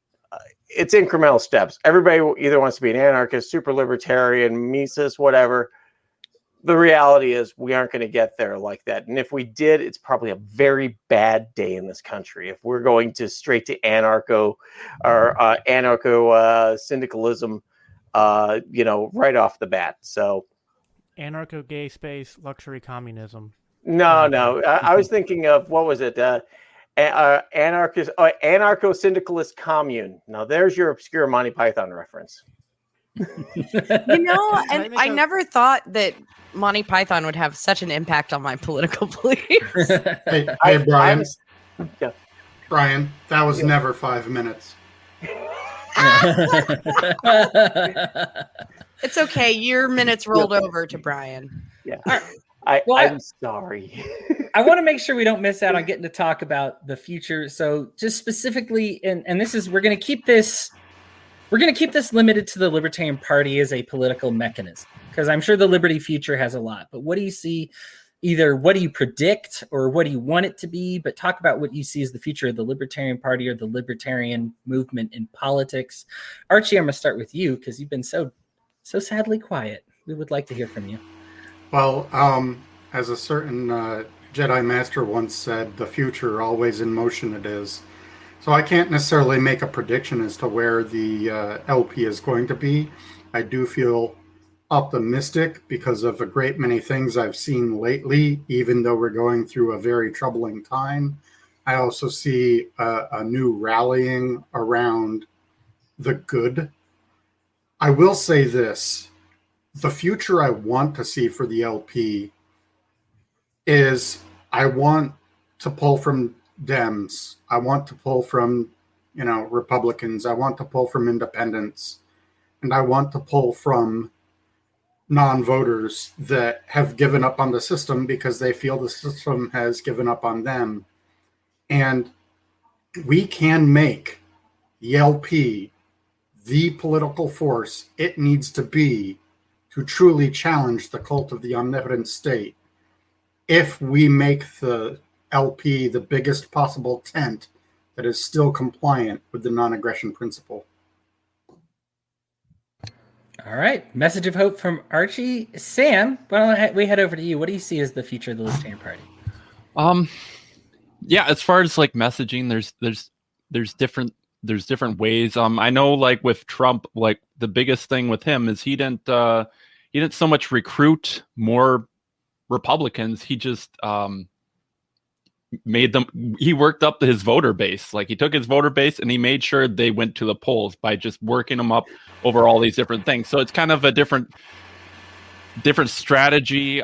But I think in a lot of ways, that's what we need to do as libertarians. Like we're never going to get everyone. We're never going to get the majority. We need to get the most influential people, and we need to get them invigorated and ready to roll, and sort of have like a little more of like a battle cry and less of a just try to appeal to people, more of like a, hey, we need to do this because this nation that we have around us is crumbling and we need to do something. So I think that's kind of where sort of pushing sort of maybe harsher language, but maybe just bolder language. Just be bold and be honest about what you want to accomplish. And I think a lot of that is happening already.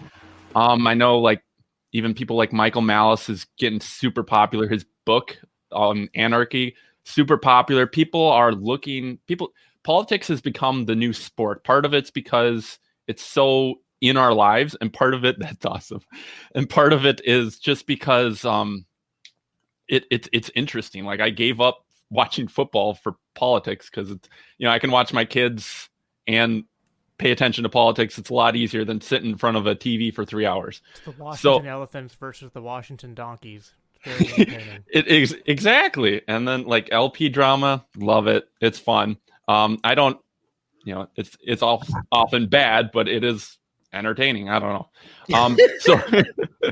So I see basically like more people getting on Joe Rogan, more people on Rubin, maybe some like more left-leaning people as well, and sort of this new internet vibe of the corporate press just fading away a little bit, more people interested in politics that matter, like the wealth, power, and influence, more powerful people, maybe more wealthy people, like get those people on board. And I think if we shoot for the moon will likely fall amongst the stars. So I think shooting for anarchy, let's do it. Awesome. Thank you, Sam. Lou, future of the Libertarian Party. Dumpster fire. No. That's the present. Sorry. No, it's kind of twofold for me, right? Like what I want and what I'm seeing happening, the current trajectory are two very different things. I'm going to be that person. I'm going to kind of blame Trump, right?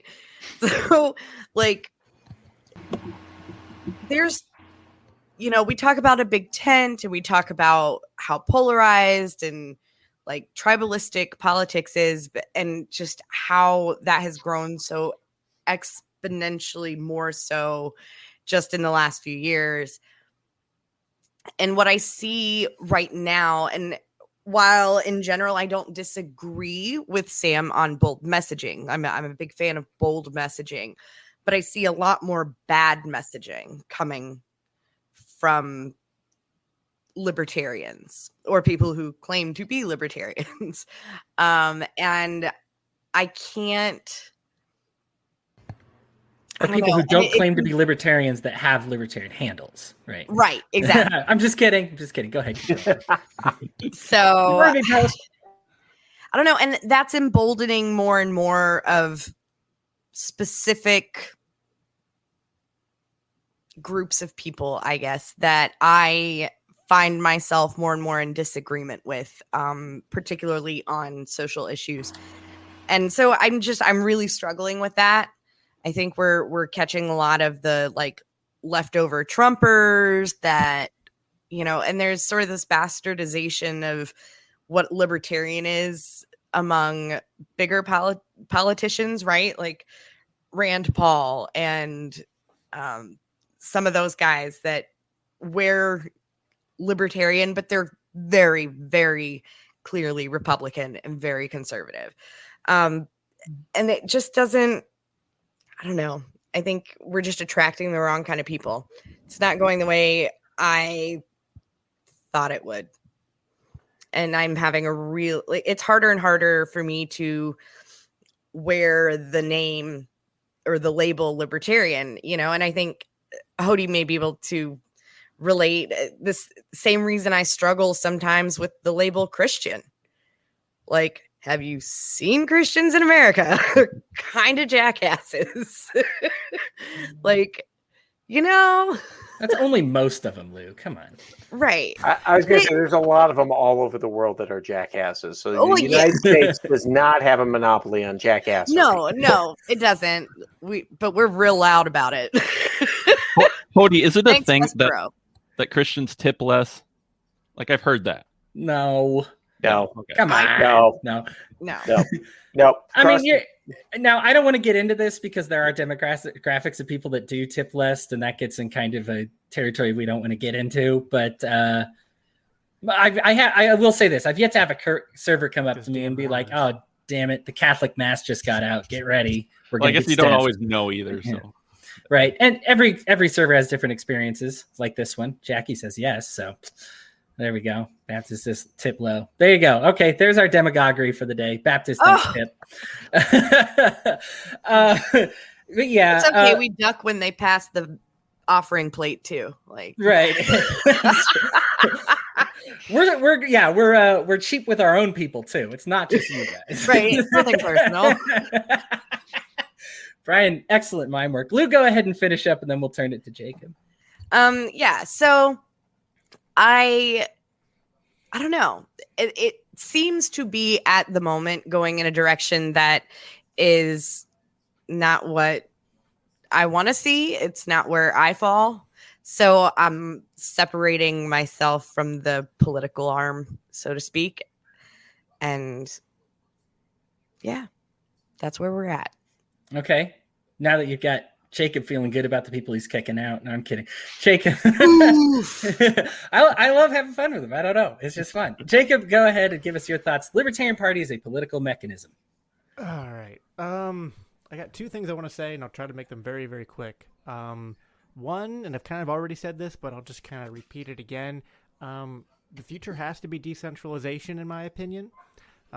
We have to stop thinking that we all have to do the same thing. And really both my points are kind of the same, like decentralization and kind of like a division of labor, because like there isn't one way that's going to be successful in terms of bringing more people into the movement. And like I'm kind of like with Hody in terms of like my focus really isn't the party. My focus is the movement, because I don't think that like my involvement in the political party of the political wing of the libertarian movement is not because I think the way to liberty is to just slowly grow from 1 to 5%, 5 to 10, and to think that we can get a libertarian president into Washington and that he's going to rain down freedom upon the entire country. Like, I don't think libertarianism can be top down.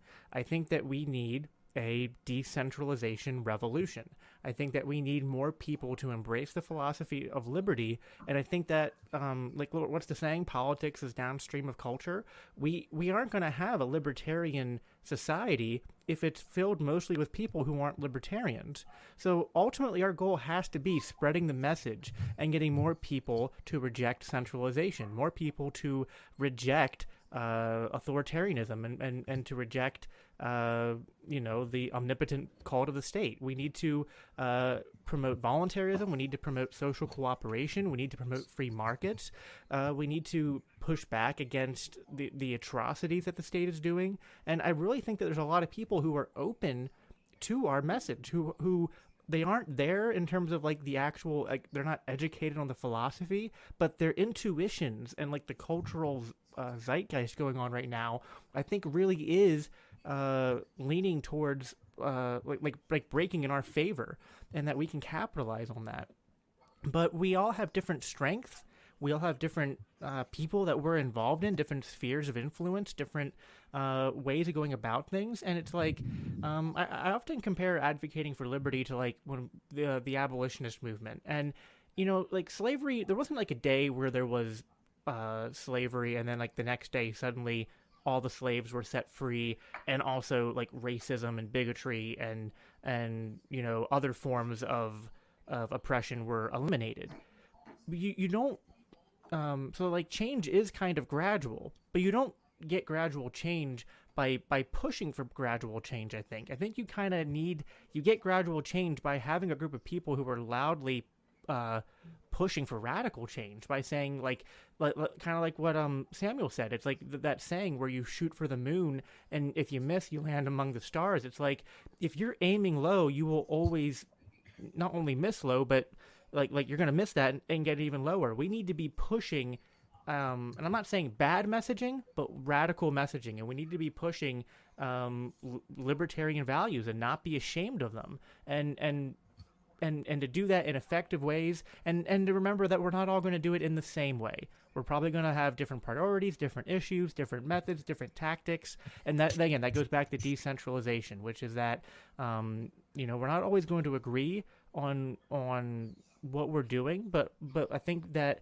the less time we spend fighting each other over how we fight for liberty, and spend more time focusing our energies towards actually fighting for liberty, that's what's going to make the party successful, but more so it's going to make the movement successful, and that's what I want.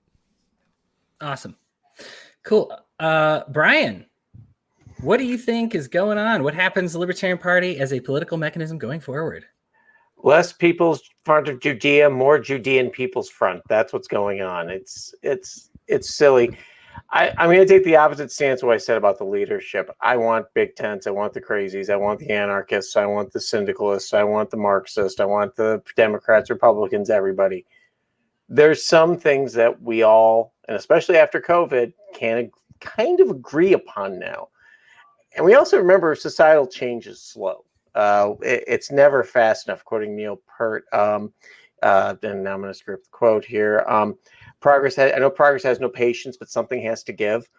And there are things that we should definitely give on. Saying racial, equality, things like that. That makes perfect sense in a libertarian framework, and something we should be embracing. Having the government as the arbiter, that gets a little fuzzy. But then we get to the things that we do agree upon. School choice. That honestly, after COVID, how many parents that have had their kids home all year in blue states are suddenly going to go, yeah, you know what? I'm glad the teachers stayed home, got immunized, and still didn't take my kids back to school. Yeah, that was really great. Term limits. How many people, I can tell you this much, almost all of my Democrat friends, not all of them, but a good chunk of them are like, yeah, Nancy Pelosi's been there a while, and they can get behind the idea of term limits, school choice, term limits, drug legalization. Honestly, the federalization of drug legalization, I'm not talking the federal government, I'm talking the states coming in and using their power to eventually legalize marijuana and other drugs eventually, is something I never thought I'd see in my lifetime. The joke of the guy standing outside the pot shop going, "Hey, want to buy a pack of Newports?" I mean, that's to me That's is no joke. That it is. I mean, seriously, it's so embracing. But those are the things that those are the liberty ideals that your normies, your crazies, your Democrats, your Republicans, your Marxists, everybody else can kind of go, yeah, that's stupid. And if you can get them to take that first step towards liberty, yes, you can have your goals and say, we want to be here. We want to be here. But I got news for you. You can't tell everybody they want to be here, because I got news for you. There's a lot of people that want to be here. They want to be down lower. They want to be on the other side of the field. But if you can take them that step forward and sell that liberty to them in just a couple of things, you would be surprised. And the last thing I'll say about it is I am a big fan of as little government as possible, but I'm also a big fan of getting it away from the feds. If you push things to the states, social programs, education, put it actually in the charge of those things, it's going to be amazing how many times we're going to find better ways to do it. We have 50 laboratories of democracy in this country. Let's freaking use them. Yep. Brian's a minarchist. Everybody crucifying. Yep. No, but like as an anarchist, I agree with you, because even in anarchy doesn't mean that there's absolutely no organization or hierarchy. Right. There's That's more. not. That's what I was promised. What? There's more. It's even more organized and all of that. So No way. I mean, like the whole rules but no rulers, and like like we need to have that debate on a podcast someday. We do. Like a healthy debate, not a I got the popcorn. I only do unhealthy debate, and Sam actually has popcorn. Wow. Can I actually say something?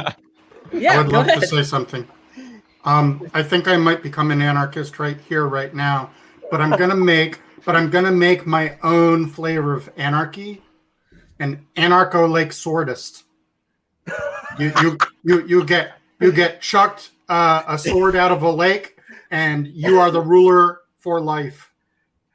Look here, some watery tart tosses you a scimitar. It doesn't make you. Sounds like anarcho-monarchism. Yeah, this is No, it's anarcho-Monty Pythonism. Yeah, yes.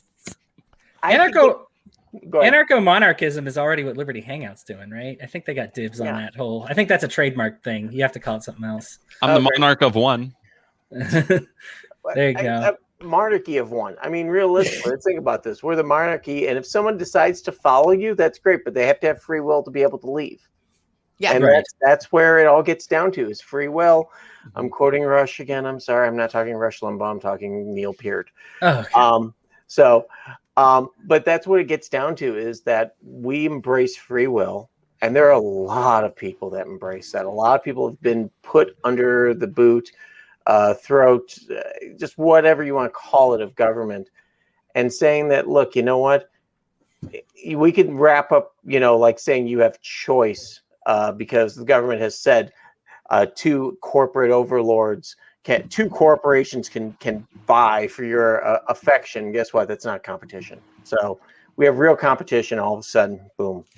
Yeah, for sure. Absolutely.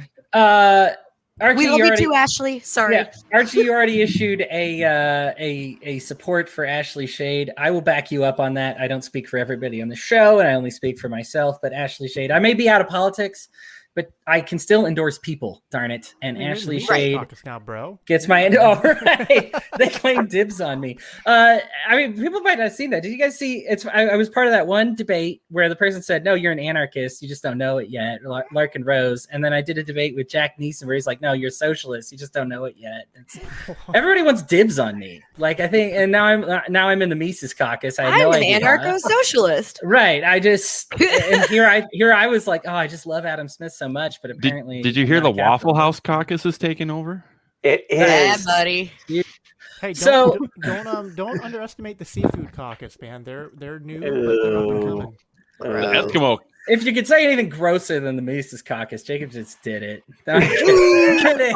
I'm kidding. The barbecue smoker caucus. I think we get a lot. Of now you're speaking Hodie's language. I know. I've got a huge pellet smoker out there. It's about it's got about 5 racks. I could probably do about maybe 8-10 racks of ribs. I think I can get y'all converted it over. You just got to come to Indiana, which Lou, it's not that hard for you, but yeah.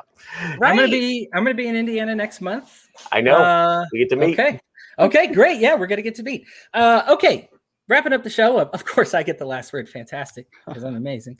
And mine will be the right voice. So all those previous. Sorry about that previous hour and 52 minutes. I don't know what that was about.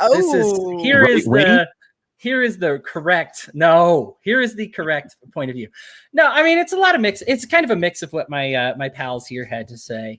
It's not necessarily for me. And here's the thing. I don't think that's a bad thing. One of the most hopeful messages that I got from listening to the members of the LNC with their combined 158, 153, whatever it was, years of experience, they said, listen, when the people left in 1983, they went and formed the Cato Institute, which did more work for libertarianism than our party has ever done. And then there was another schism, and those people went on to found antiwar.com, which has done more work than our party has ever done as far as spreading the ideals of liberty. If there's a mass exodus of people, it's normal, and it could spring into something really awesome. So, and something that when we talk about, Jacob used this example, and I love it. I use it still today, but we talk about the division of labor within the liberty movement.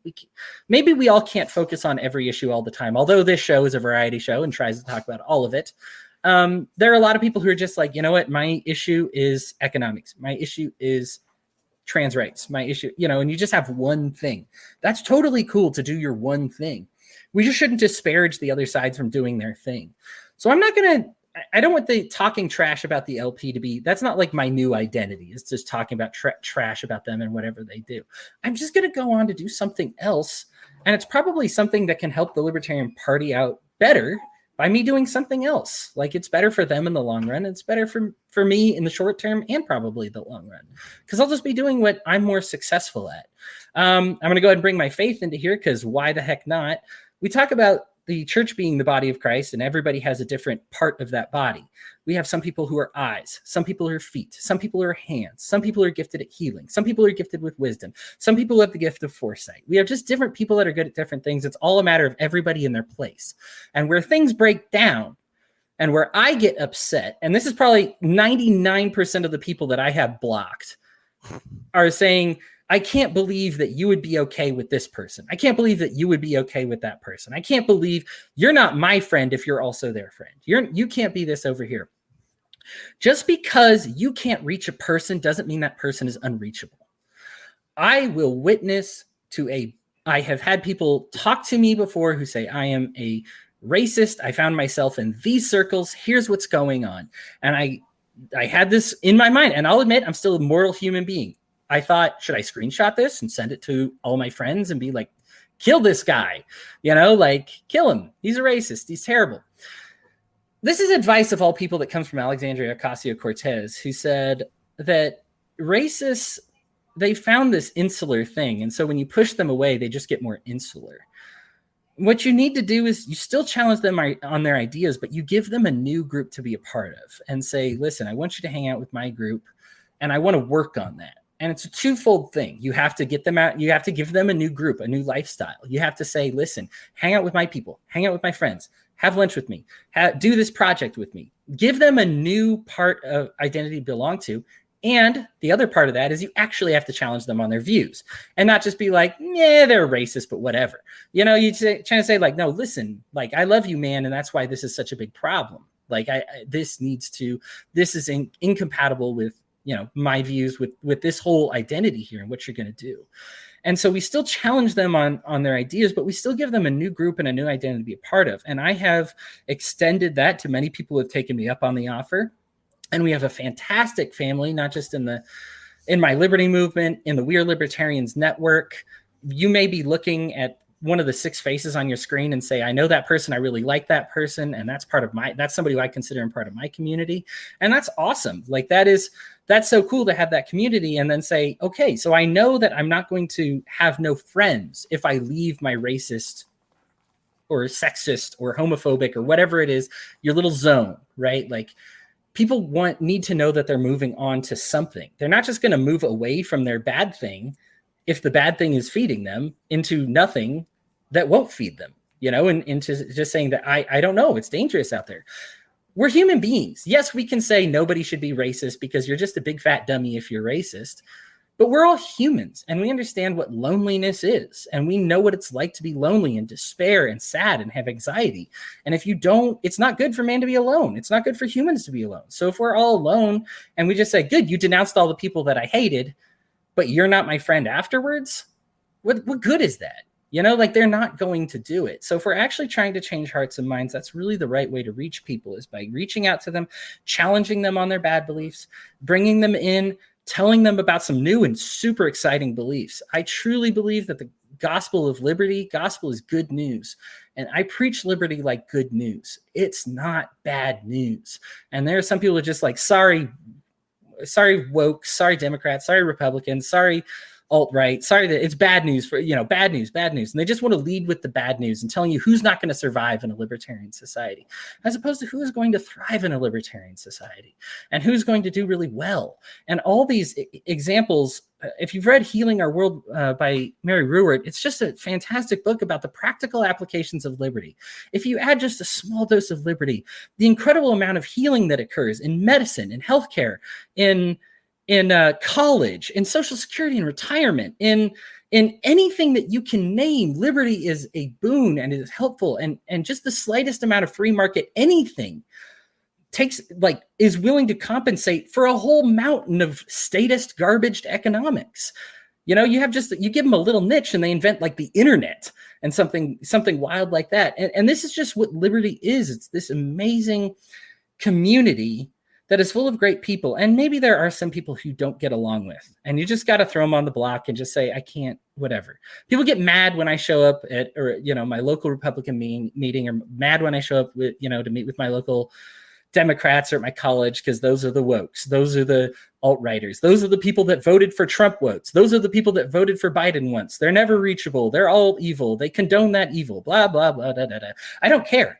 You're an idiot. If you can't make a convert, they talk about useful idiots. You're a useless idiot. You don't do anything.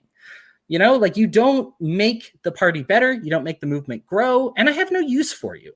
I just don't, because these people are reachable. I am successful at reaching them and turning them into libertarians. You might not be as successful. And I don't deny your firsthand experience, but then turn it over to somebody who is. That's why I talk about this complete body. I'm not the best at everything either. There are some people who ask, I got to tell you here, and I love economics more than almost anything in the world, but I could read 1,000 books on monetary theory and not get it.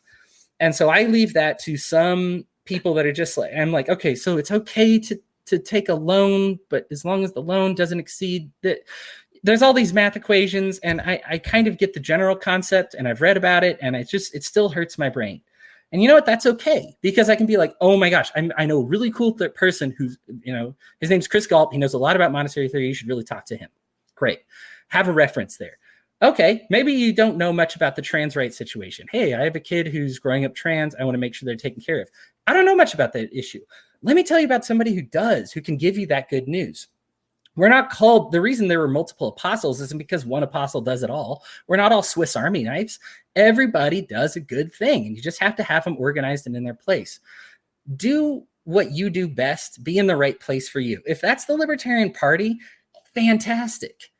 If that's not the Libertarian Party, also fantastic. If you need to step away from a minute, fantastic. If you want to get involved right now because you're really excited about the direction it's going, fantastic. That's fine. I think the issue is when we start burning bridges, destroying personal relationships, and creating unreasonable standards that divide us rather than unite us. And that's when we get a problem. And I understand wanting to create division from certain people, and that's fine. Throw them on your block list, never deal with them again. As Jacob said, stop throwing logs on the fire. Stop making them important. Stop calling attention to them if you truly feel that they're destructive. I threw Jackie Perry on my block list, and my life has just been infinitely happier since. I don't deal with her. She's no longer a negative influence in my life. I don't have to talk about her anymore. I'm talking about her now, so I'm sure some people are going to look her up. And so that's a mistake. Oops. I guess I'll learn better from next time. All right, everybody, thank you so much for joining, for coming in. Jacob, Archie, Samuel, Brian, Lou, I appreciate you all very much and for showing up. I know this podcast takes a lot. It's a whole weekly thing. For Lou, boy, she has spent the majority of her past 2 days with me, and she's even been visiting family. So I appreciate that. But I just want to say, listeners, I love you all. Thank you very much. Thank you for listening. Share, rate, subscribe, like, give me kisses. Everybody here could use some kisses right now. Everybody's hurting. Send some love to everybody you know, and we will talk to you later. See you, everybody.